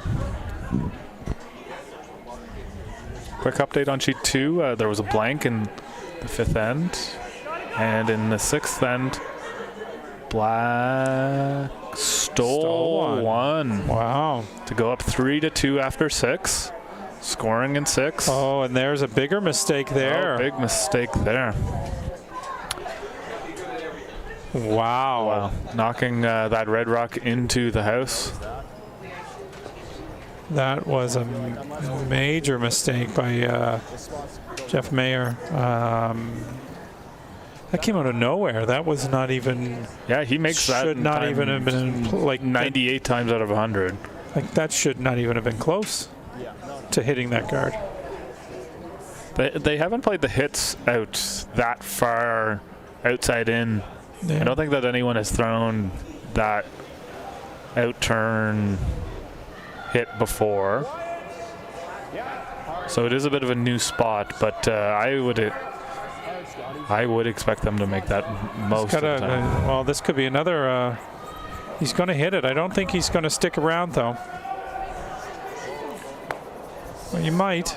Oh, he does. Good sweeping by Scott. Catching both teams a little bit off guard there. Scott made up for the missed shot by sweeping. He earned a point back for the sweep that he just put on that one. Good sweeping. So it's always nice if you miss one, a little silly, and you get do something. You get to get that frustration out. Yeah. So Jeff will be looking to recoup after that last miss and trying for the double here.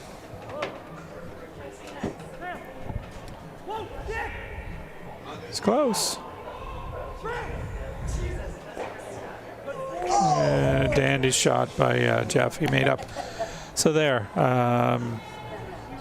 Right back to where we should have been, probably in the first place. We just got there in a complicated manner. Got there in a complicated manner, but good shot by Jeff to make up for the first mistake. So nice double. They probably even out. You kind of like that when. Yeah, up and down and up and down and. So Purcell will be trying to draw the open side to keep these as even as possible and as far apart as possible and set up a deuce to tie this game up. Just got to make. They got to make the rings though. Oh, it's definitely in the rings, but they want them as even as possible. Both teams are such excellent hitters. Every inch matters. Yeah. It's tough, but I know Matt can throw a lot of weight. Yeah. He's just thinking about hitting and rolling and making it easier on his next one. He'll be looking to hit and roll over that way, and he might not make the double, but he'll want to make it up so that's pretty close, so that it forces Owen to make another hit and roll himself, and then he'll try his luck on his last one to try the double, but he'll give it a go.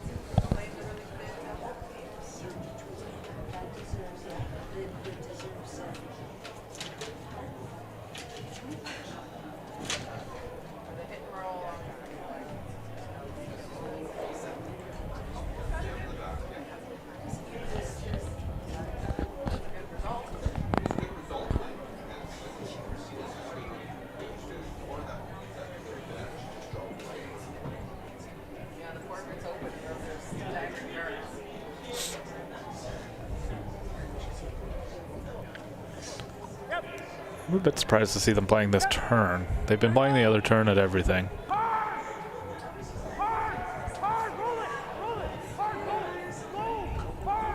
good shot. Yeah. That's what he called. That's what he wanted. It's a little closer. Owen will be looking to roll it back to the other side. Nice set. I think you're starting to get some curl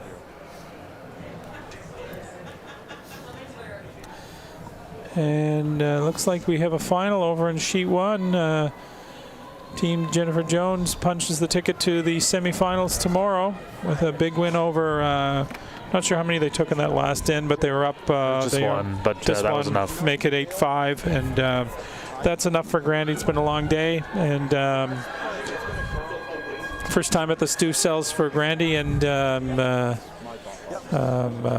they qualified, and they'll be off to the Slam in Pictou County next weekend, and Jones will be back to the semis, like where she was last year. She was made it to the semis. Scott,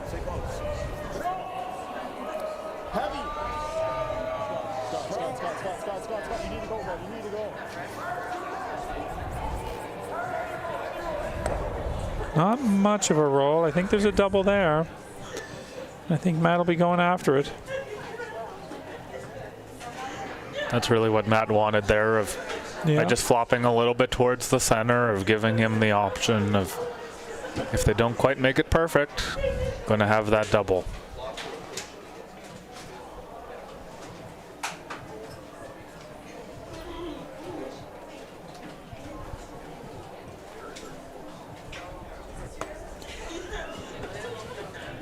Yeah, they could have had Scott on that one a little earlier to get that curl, and just a little not ready for that. Center line is a little bit giving both teams a little bit of trouble here. So I'm not surprised that they were a little cautious, but yep, could have used a little bit more flop.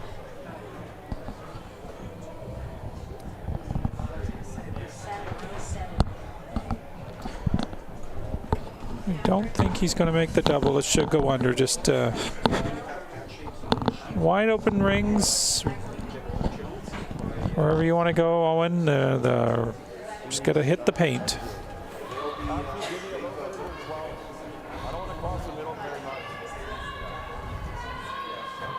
You don't like the intern? The only draw you've thrown, but Yeah, I guess I've thrown the intern a million times. Like I'm just thinking the speed might be a little nicer. okay, yeah. Does that sound right? I don't. Yeah, it doesn't matter a ton. I'm just thinking you threw that exactly. Yeah, I'm just saying like he threw the intern draw in full. Let's just go. I think it's like 14-8. Yeah, 14. And he doesn't want it to go right now on the center line. The little fudgy from everybody, sliding out there. So he'll keep it over here on the cleaner stuff. And he took plenty of room out in the 12-foot. So It's good. Line perfect.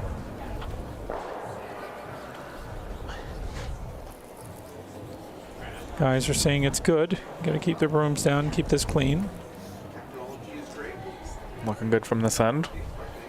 Yep. And it looks like Owen Purcell gets his 2. Draws her right to the middle, right to the pin. That's what you like to see. Yeah. And Good practice for 8. yeah, good plan. Blank the 5th and get their deuce. And, all tied up. 2 ends to play.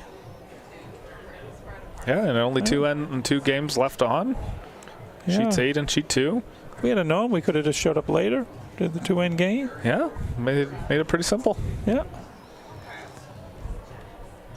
So the winner of this plays Felix Asselin, who is the only team undefeated in the men's side. Mm-hmm. We have 4 women's teams undefeated. Team Terranzoni and Team Ha, who have qualified right to the semis, and then Team Constantini also is 4-0, but because they were the lower ranked On the draws. pool winner, they had to play in the quarters, and they're playing Team Black, and Black is giving them all they can handle right now. Black is up after steals in 4 and a steal in 6. up now 3-2. And they also played each other during the round robin of Black lost in a close one. Yeah. So a little bit of a rematch.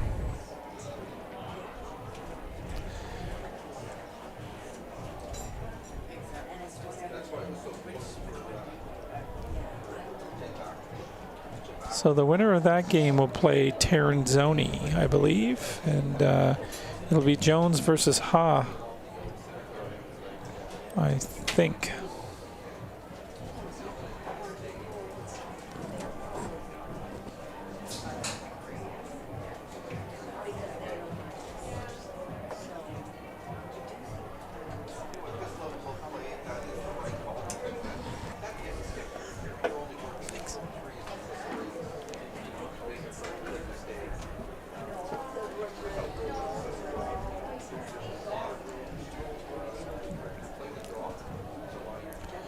So Owen will either try to steal or play the force. Matt like to blanket or take a deuce. It's pretty simple. It's the whole execution part that's difficult. Plan is easy. It's carrying out that plan.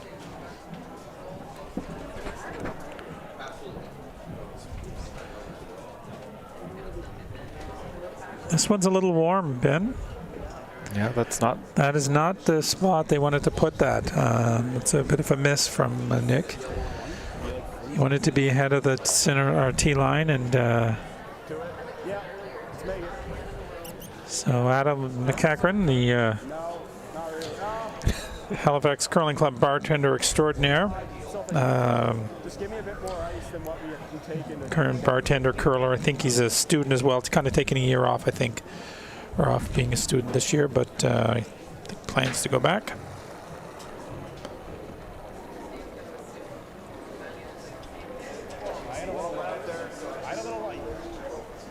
Line's pretty good. Line's good. Yeah. This Team Purcell's been playing quite a bit. Grand Slam of Curling next week.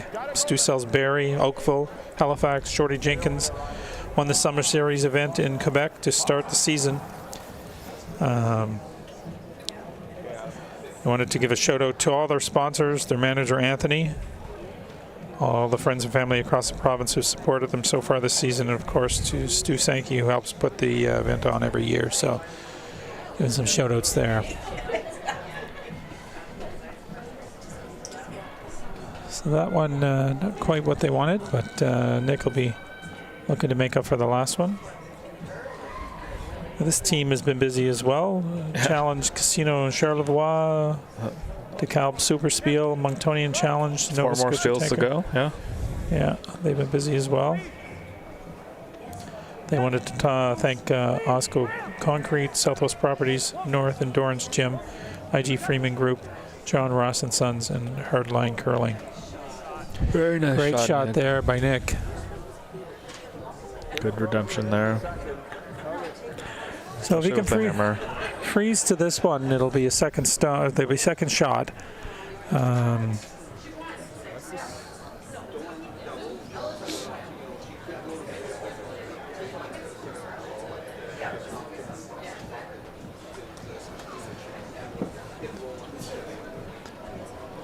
So in addition to the event, we have a online. There's an online auction going on. So there's some curling brooms, some lessons in curling. My team is listening. You might want to be bidding on that. So which team? Either. So you often heard me speak with Rob. I play with Rob on Monday night and Ben on Wednesdays. Well, that one's not that's a little heavy and rub off as well. This is not looking good for Team Purcell. They got to make one here soon, or it's going to be a big score for Team Manuel. Other items. There's lots of gift cards, some clothing, Team Terranzoni jersey. Yeah, we got quite a few jerseys this year, actually. Constantini, yeah. Some rounds of golf. Yeah. So to have a look online, if you just go on the Halifax Curling Club website, it'll give you a link to the auction. Bidding closes tomorrow at some time. Yeah, it'll tell you on the website. I don't have it in front of me, so The website will tell you, but it does close around midday tomorrow, I think. Yeah, and come join us tomorrow. Enjoy some of the excellent crawling. Admission continues to be free. Check out the table. Potentially enjoy some brunch. Yeah, you can even come down tonight if you wanted to. You could check out the goods on the table, and if you're sitting at home wondering, I don't know if I should go out tonight. Well, you can come down to the Halifax Curling Club. It's Saturday night. Where are worst places to be? I'm not sure what the weight call was that on. That is what they called. It was it was a miss, but it was also just in an awkward spot for them. Of really committing to the hit was pretty natural back onto their own. That little mistake earlier in the end. Now, if Scott can get to the inside of this one, I think he could get it by that red. And Just like that, 12 back line. Just like this.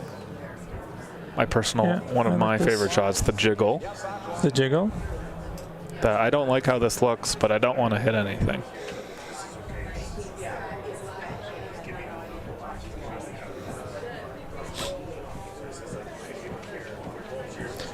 So Scott Zachary, business owner, New Scotland Brewery. Go visit, he tells you. It's a fun time over there in Dartmouth. Yeah. You can throw an axe, you can drink a beer, you can get some clothes. That's right. Gotta go on it hard, guys, or you're not gonna get by that front one. And no. I could hear that one upstairs. Yeah, that's a big miss.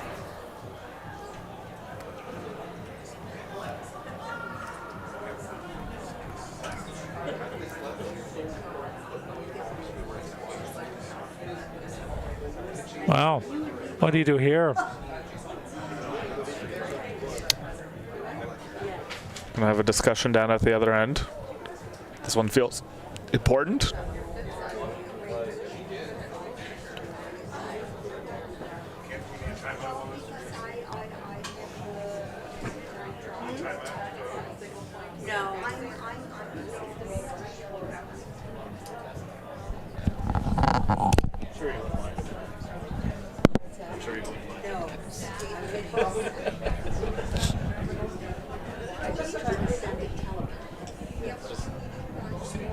Send the vision. Do you just want to blast this all out of there?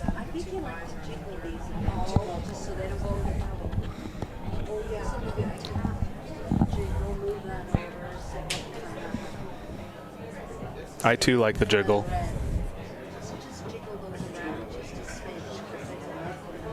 I don't know if I like the. I think the rocks help Owen a little bit. Like there's part of me that says I'll just rip as much out of there as possible. Like like that yellow. If you run the yellow straight back, you're going to be sitting 3 yellow that are in a better position, and then you have that red one that's on the side there. Like I know it's lots of rocks in play, but a blank's still a possibility too, which is not a bad outcome for, like, a lot of people will be thinking, you know, let's just try to score 2 or 3 here. Mm-hmm. But I also don't hate what Jeff's thinking there of the nose freeze onto the one end of the top of the button. Yeah, I think that's where Owen wants to put his, right? Yeah, you just sort of get there first. Yeah. So that he doesn't have a pocket to draw to.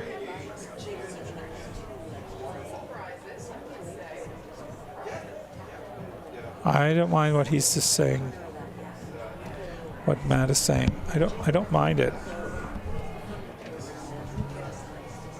I think you'll see Owen play a big hit and try to get rid of a few. But if he plays that baby run, then he's putting more of his rocks behind the tee line. It's given a lot of opportunity.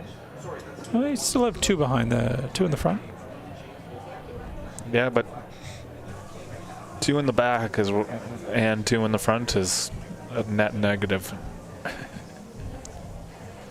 Well, they're going to have to take a timeout soon, or we need to get a buzzer, and you know, after we get to judge as the commentators, and just give them a buzz, and it's like a little electronic shot. Time to go now. Jeff's done. I was going to announce early if they take more than 2.5 hours and shut the power off in the club, they'll have to end. Jeff is okay with any of the options. Yeah, I think Jeff's made his mind up and gave his input. Any more discussion is just too much discussion.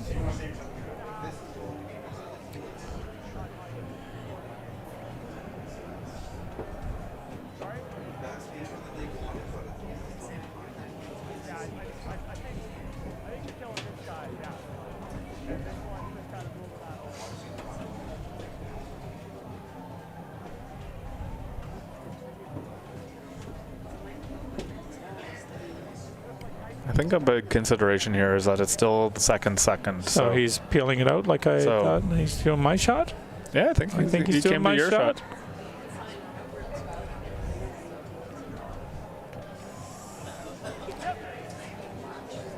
He called it nose, but I like, if you're going to play this, I do like the yellow that he runs back, just moving slightly like that. Not bad. So that it's not sitting in that bat button area to be frozen to or to be a catcher later. What kind of weight do you think there, Ryan? Yeah, I agree. Oh, you're not trying to make that double?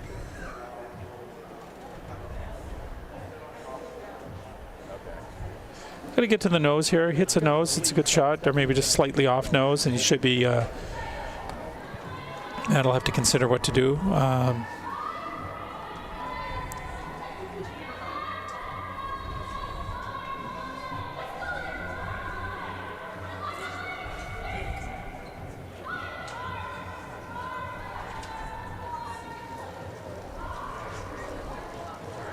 Weight's good. Little heavy. Whoa. Close. Whoa. Weight's good. Whoa. Straight. Whoa. It's good, bud. Not a bad shot. I think we'll have Jeff come down and hit and roll over. Not sure if you saw what happened on sheet 2, if there was any score, or was that a blank? Looks like black still has the hammer, so either it was a blank or another steal. No, it was a... Can't tell.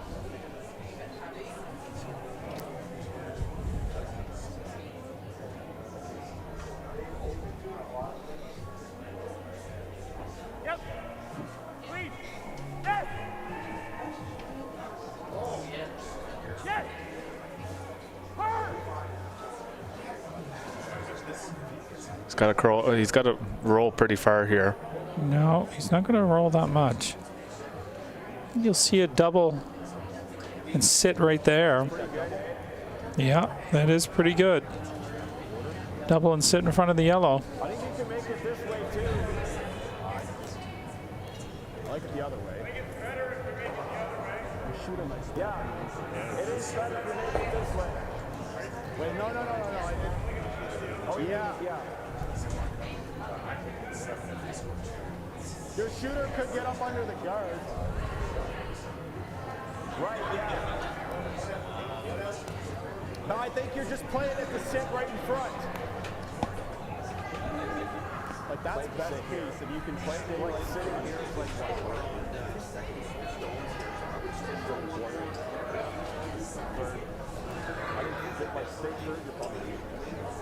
It's funny. I think Adam's one of those players. He might be playing lead, but he has a really good. He just understands the play, I think, really, really well.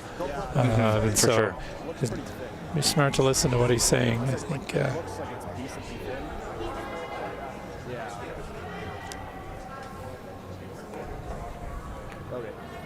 What kind of weight are you throwing?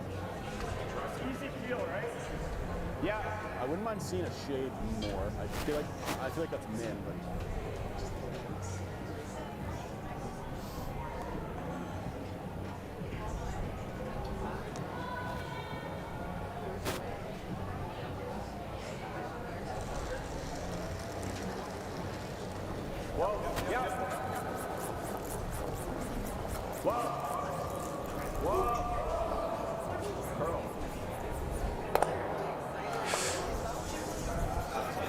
Pretty good, Ryan. Great shot, Ryan. I think that's on.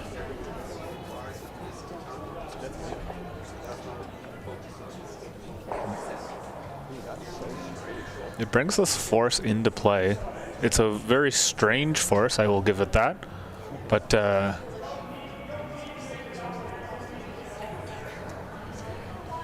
we had so many rocks in play, and then it's just been double and then double and then double and then think double, I and then now we have 3. Someone said earlier could still be a blank. I do believe. I would give credit where credit's due. It just looked like there were so many that it's, at some point it becomes the advantage of Purcell. Like he wants all those rocks in play if he's going to steal. So, Yeah, all I can think about is when are we getting to the 7 rock rule? well, I'm sure after they've mastered the tick, we'll have to change the game again so nobody gets bored. Yeah, I think we should just skip 6, go straight to 7. Right. Or maybe just in the men's game, but we need...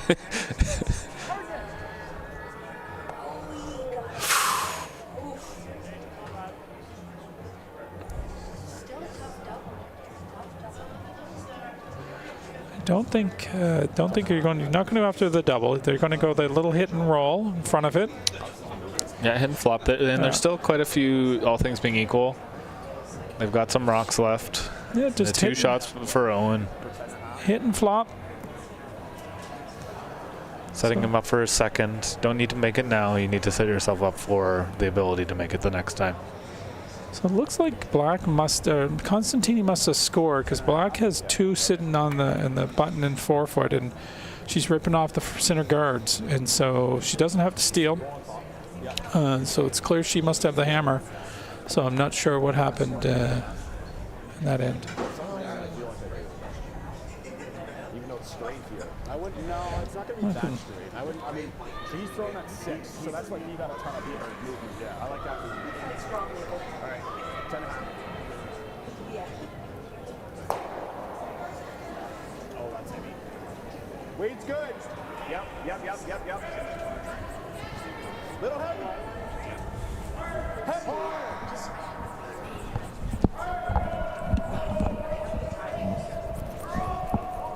What happened inside?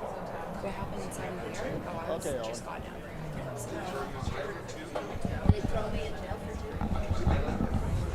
So that was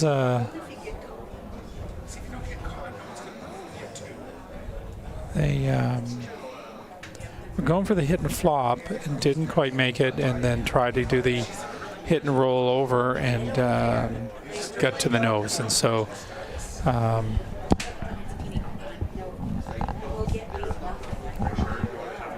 I have confirmation for sheet 2. Constantini got 1, so it is a tie game. Your inkling was right based off of the where all the rocks were ending up. yeah. Peeling the centers. Get one and a couple in the top 4. So Matt's going to hit this red, and he's looking, where does he roll? Needs to stick around no matter what. That's critical. And he's looking to roll over to the other side, take away the double, and then Owen will have to either hit and roll behind cover or be satisfied with giving up a deuce. Well, he won't be satisfied, but he may have to give up a deuce.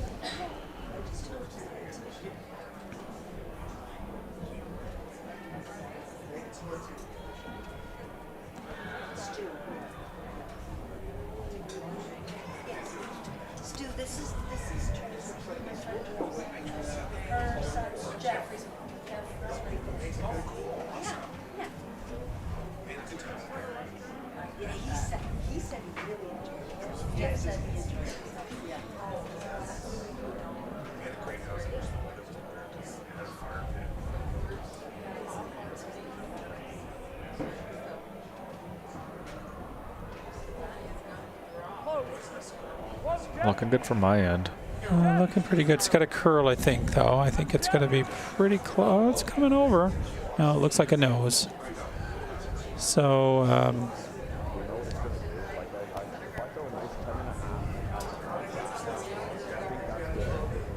Pretty much the exact same throw. We'll just like Sweep it a little out. Are we rolling this way or this way? So he wants to hit and roll behind that center guard. The rolls have been tough, Ben. Are always tough. Seem tougher this week. Haven't seen a lot of them made. Well, especially with the men of if you make it perfect, you play the run back. If you don't make it perfect, okay, I can play the low 8 hit. Not a lot of. They've got a shot either way, especially in this end. That red one's pretty close. They'll have an option. Let's wait.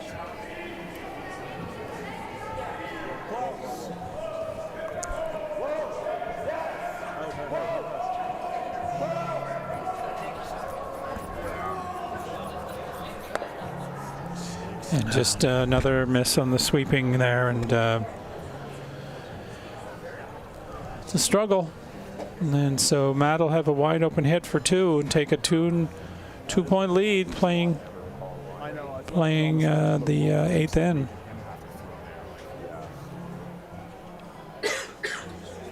Seemed like a little bit more weight than what he called. He called a 10.5. Yeah, just it seemed a little up from a 10.5. It seemed a little more than that. I think you're don't right. have a stopwatch on it, but it just felt a little fast to me. Yeah.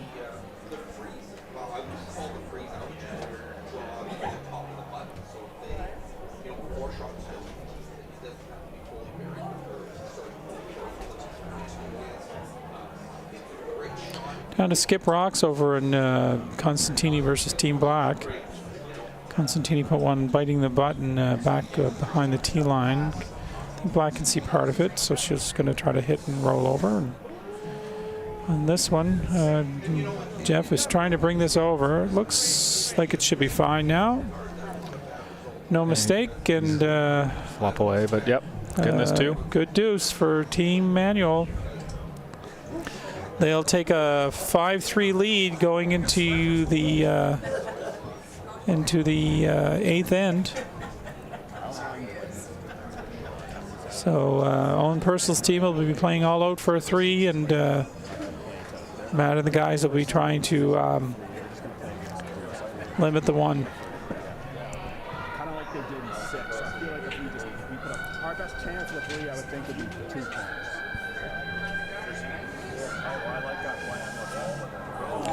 Oh, and a big miss by Team Black, and that was the ooh that you probably heard out there if you're still listening. It's really tight and rubs the shooter, pushes it over, and now Constantini will be looking to freeze another one on the button and make Christina's life a little more difficult. Right now she has Christina would have a bit of a slash.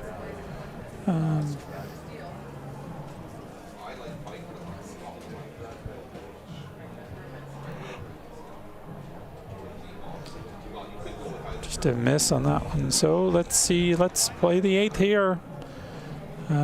Purcell will be looking to get at least a couple, maybe 3. Thank you very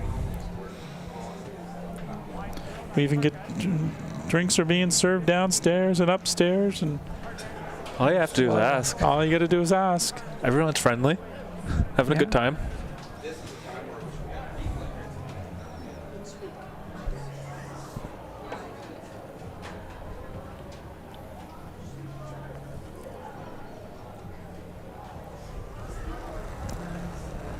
Well, here comes a guard from Adam McEachran. Good line.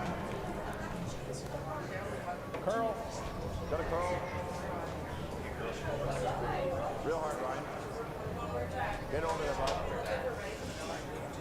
Line's getting good. Keep it moving. Keep it moving. Never off. Never off, never off, never off. Okay. A nice guard from Adam McEachran. Did his 4 for 4 in his first one. Nick Zacharnik, put another one up there.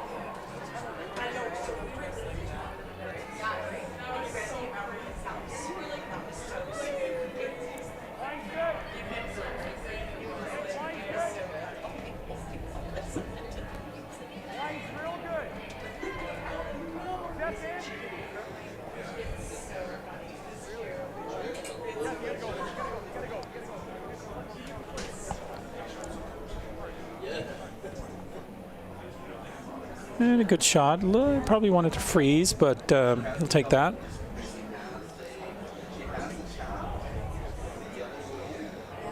What's that? A little bit wider, I think, than the other one. Yeah, well, just they don't like to be on a draw there. I mean, really, that's the other one's pretty wide, so we'll see.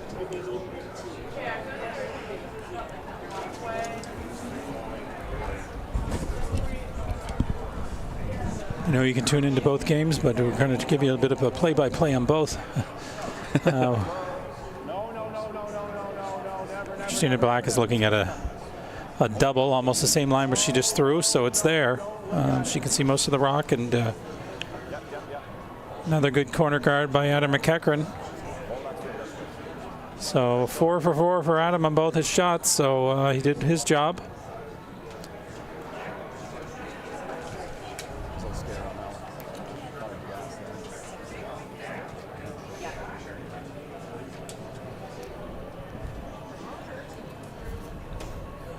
Graham Wiggle asked to put up a guard.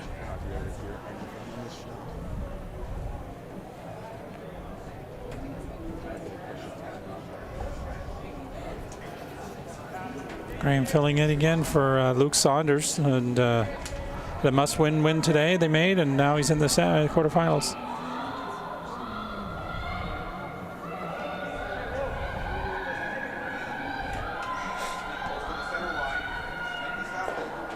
No, and Black misses her double. Just got a little wide on that one, and so it's a steal of 1 for Team Constantini. She wins that matchup. I can't see the score, but she wins by 1. And she will move on to face, I think, face Terranzoni. No, or Team Ha. I think she faces Team Ha, but I don't know. No, facing Terranzoni. Terranzoni, okay. According to the tree. Yeah. You win a game, and now you got to face Terranzoni. Is that really a win? One in the world. They're going to be number 1 in the world. Terranzoni has been, well, obviously, it's you see her on TV lots of times, and quite amazing, and just as impressive live. They've been steady and just so fundamentally strong. It's pretty wild. I'll go there. Weight's good, little head. Little head. Close. Whoa, throw. Close. Yeah. Whoa, curl. Go on that one. Great shot, bud. Really good. Really good shot there. It's good. Good job. Takes them out of that control zone, and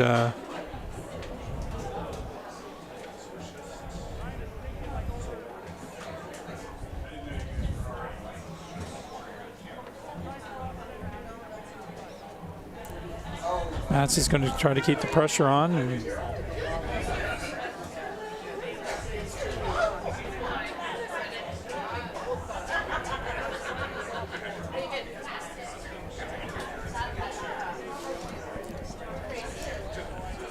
Nova Scotia plays their first game tomorrow. Where did they end up? I'm sorry? Where's the mixed? where is it? I didn't check yet.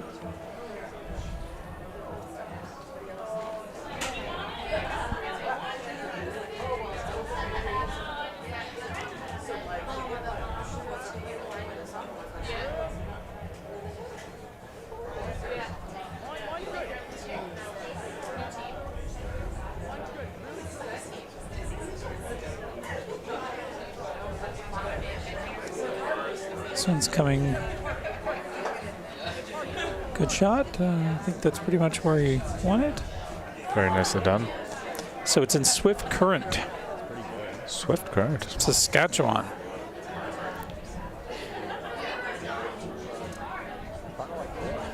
Yeah, if you can make it, it's really good. If you can make it, it's really good.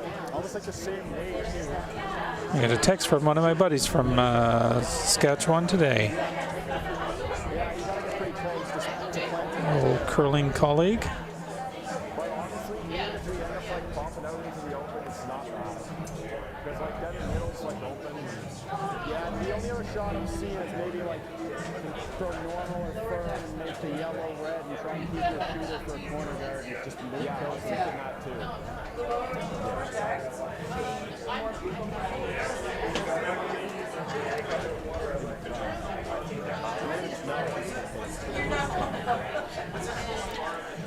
Sorry for all the back noise, folks, but we're in a curling club, and this floor was supposed to be for players and volunteers, and somehow it's turned into a bit of a party zone.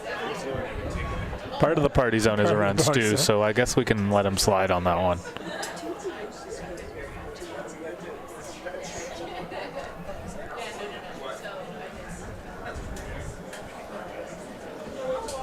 Same way.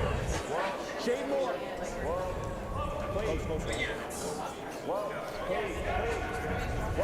So Nova Scotia plays Team Saskatchewan tomorrow morning, or tomorrow at noon.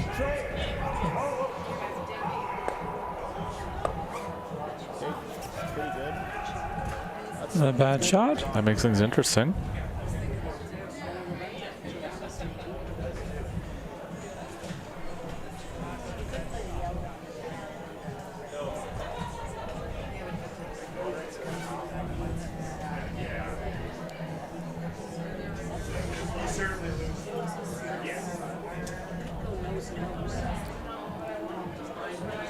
So if he plays a hit on the yellow, does it not jam, Ben, or does it? Oh yeah, it certainly jams something, but it probably doesn't stick around. I don't think, does it? I think it comes off the yellow, but maybe not. Maybe it does. It's gonna be close. Yeah, they start off against Team Saskatchewan at 12:30 Saskatchewan time, I think.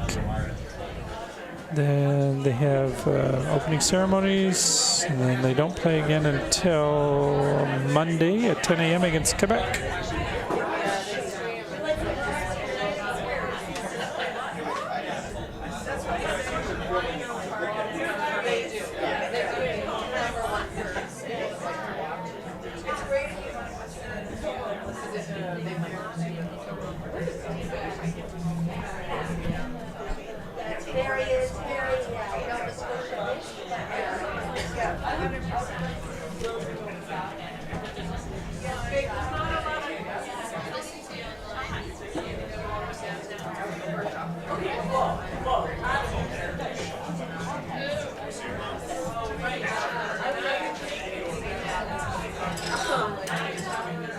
If they sink the draw perfect, that's really great. But if they don't make it, right, it really sucks.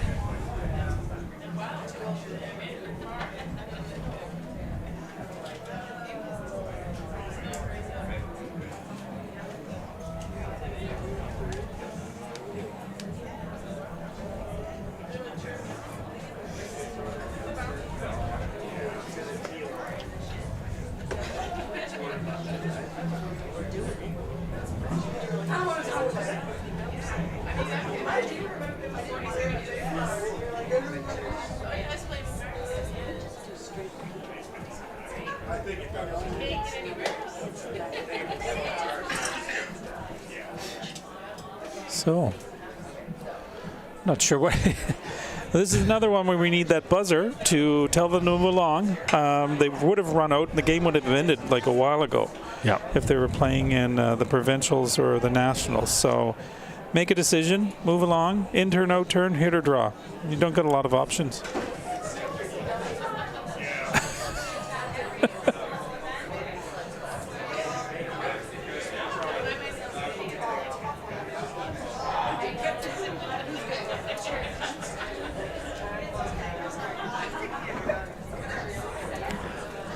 Poor Jeff. Jeff is usually the one that's ready to go.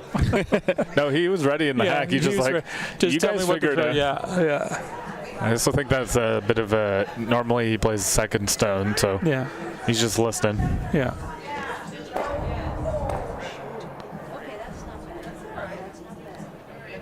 That's fine. Yeah, because they've got to hit that high side and not have it jam in the back, right? They've got to have a high side, hit a high side without any contact with the back. Which corner? I like you got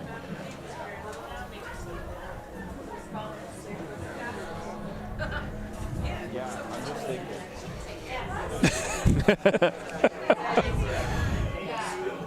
We do appreciate it, but Don't mind this shot. I think I agree with Owen. I think just leave that alone. Let Matt mess around with that. You'll have a double likely going to jam, or no, it might not. Yeah. So if he does hit that thick, he might. Like that's something you can even give a go now, but it's probably tricky. Well, I was also thinking this might be the yeah, and then hope it sticks. Oh, no, I think we're in.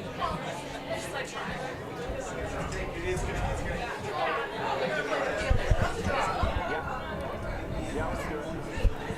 Like board? I'm thinking 10. Just make it.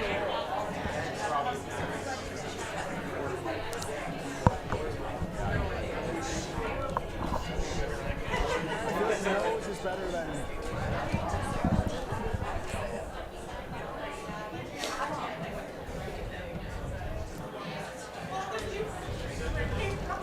So he is going to play the little bump off the yellow and going to try to hit and roll and hope that this one, the yellow red jams.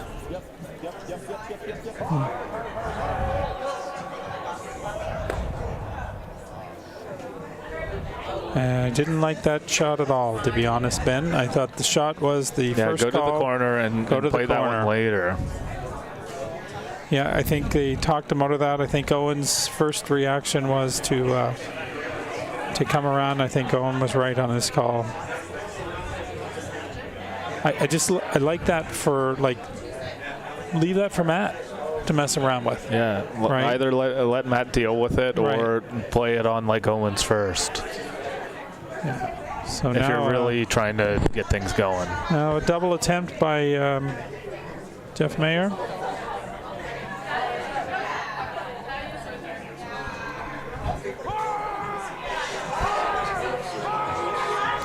On it from the very start. Oh.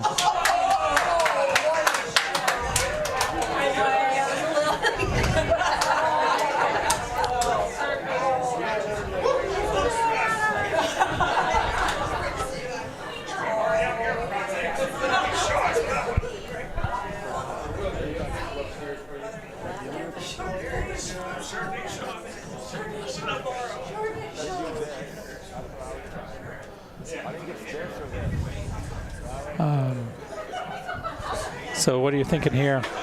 Freeze? I like the freeze for this first shot and then start coming around that center guard with Owen's shots.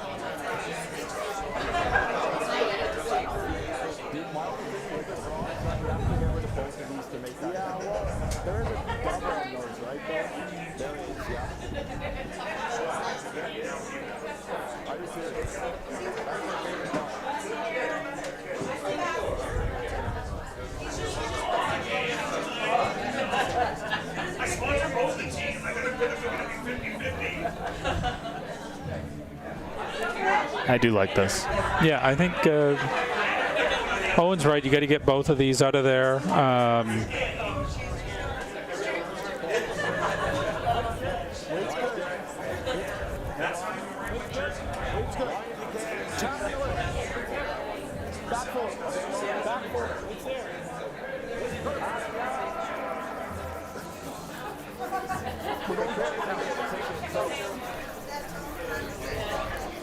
This one didn't have the weight that they wanted, and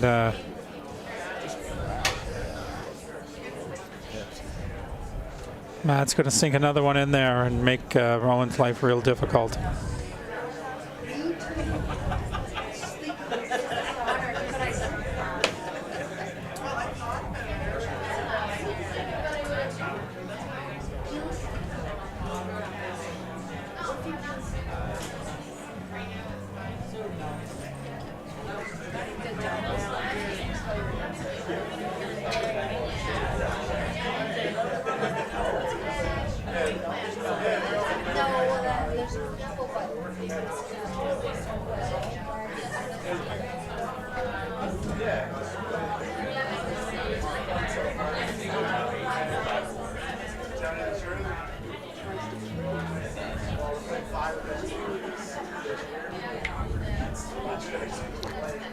So just look at a draw here.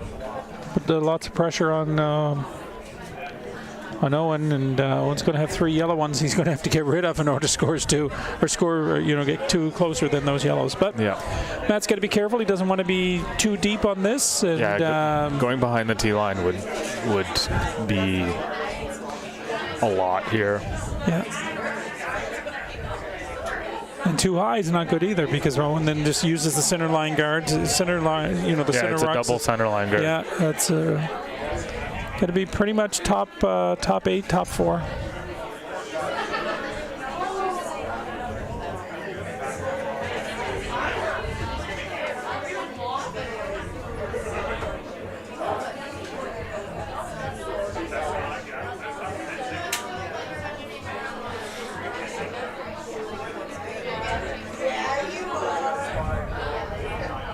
Line's pretty good. It's got to curl a bit. Trying to get it to come over. They want to bury it. Not too bad. I think you see Owen now come back back 4. He's going to use that as a guard for himself, and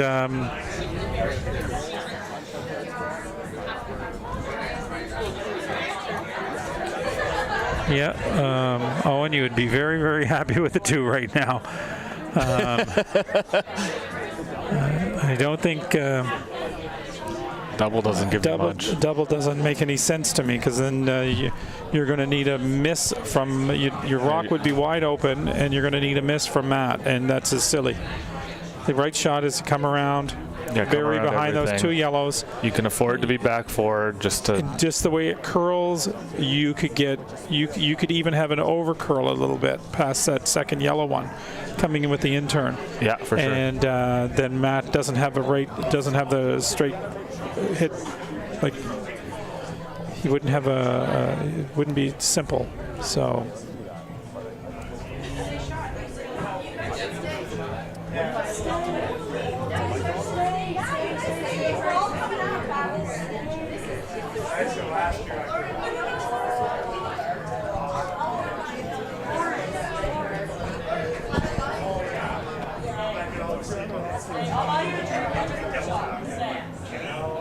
I think they talked Owen into, playing the hit. No, that's the shot.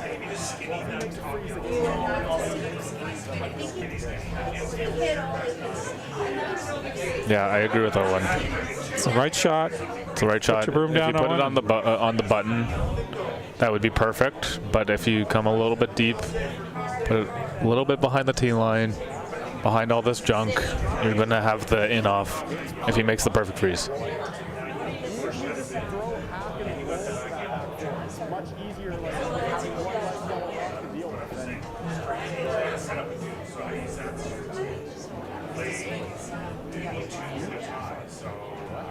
No, it gets you to the same place, and then you don't have the in off in your next one. Right. So if he does, well, that's it. If he makes that shot, and Matt comes down and freezes, what does he come off of? Yeah, he might be able to come off his red one, but it's very not ideal. Not ideal. That's a few times where I think Owen has made a decision and then has been convinced to change it. And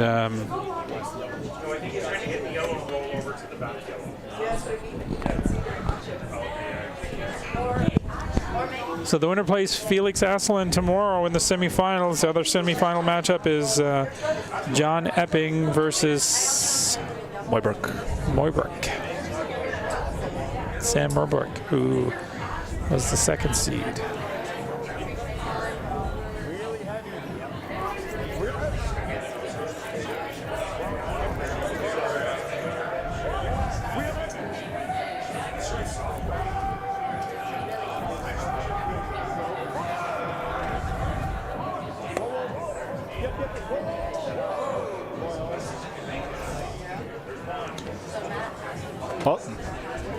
He called it. He made it perfect. He made it perfect. That was where he wanted to go with the draw, I thought, as well. And now if Matt follows him down, I'm not sure what Owen does. And you just saw what Owen could, like.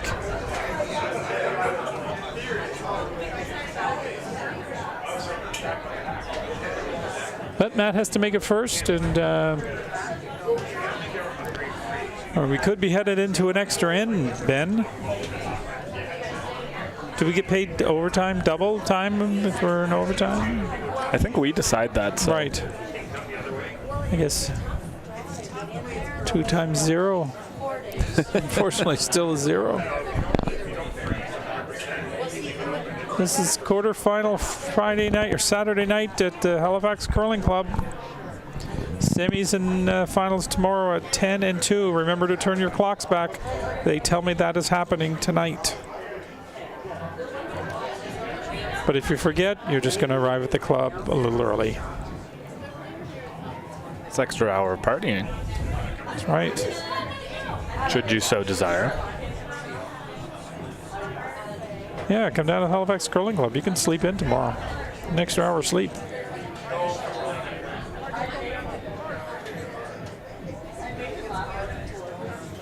A little bit tight Going here. hard on this one. They're tight, Needs to keep but the line. does he get by the second one? And Yep. That's pretty damn perfect.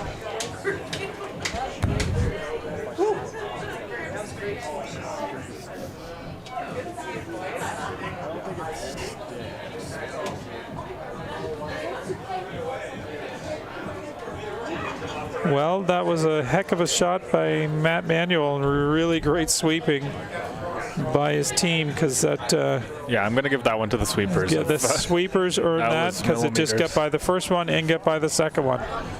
And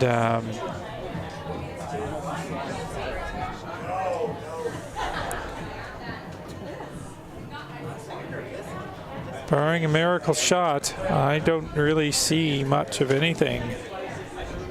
Do you, Ben? No, I don't see anything. Could you come off the red, thick back, come off the back of the yellow one, straight back onto the yellow? Yep, but the margin for error there is. I don't see anything else. That one is 1 in 100 shot. I don't even see another 1 in anything shot on anything else. Do you?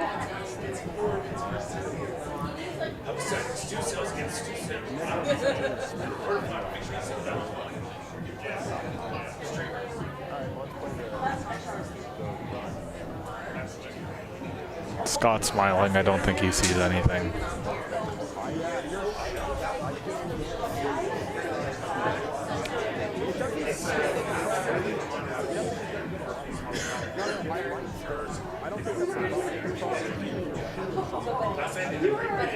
Yeah, I see what he's saying now. If he throws a bullet and it's spinning right, he might get the double off the yellow onto the red onto the back yellow.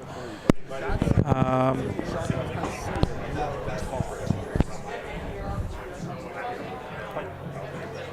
don't think you can whip it because you just have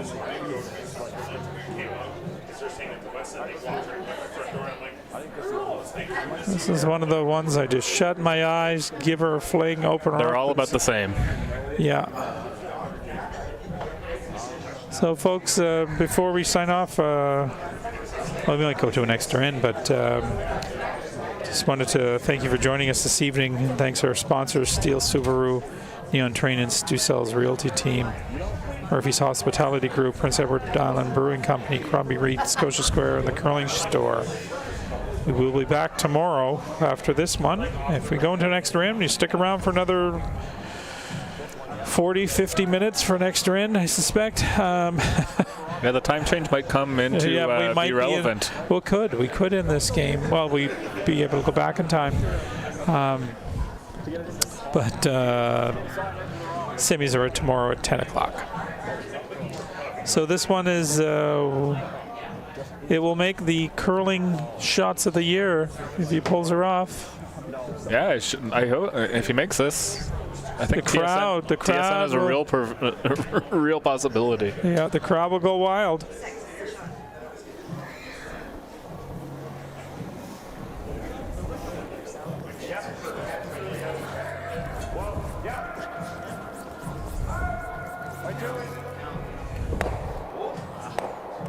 Nope. And nope. So that's another stolen point for Manuel. He'll win that game 6-3. So the Stu Cells is over for Owen Purcell, and Manuel from the Halifax Curling Club will go on tomorrow and play in the semifinal matches. So join us here tomorrow morning at 10 a.m. We have our semifinals, men's and women's. Hope to see you either down at the club or join us online.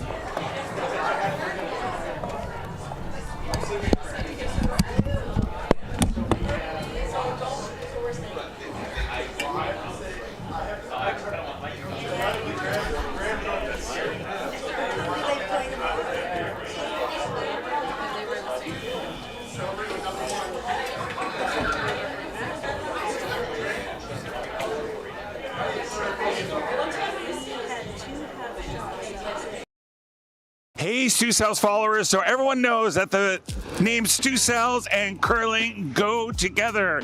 And we are in the east end of the city. And you know what? The east end also has some amazing curling clubs. We're right in front of the Royal Canadian Curling Club. It is an awesome club. Bill's a great manager. Derek, who I curl with at High Park Club, does the ice here and is so talented. And actually, I had one of my Stu Cells tankers here, and it came down to an extra end against Stuart Thompson from Nova Scotia and Reed Carruthers. It was an exciting game.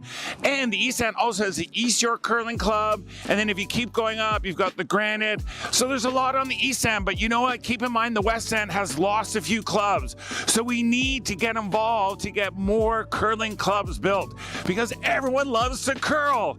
So there's a site called the West End Curling Center, and they are trying to get a new club in the West End because we lost Weston, we lost St. George Curling Club. So now all we have in the West End is High Park, and then you've got Dixie's. You know what? We need more curling clubs. So go to their website, get involved, help get a new club. And you know what? If you ever want to learn to curl, give Stu a call.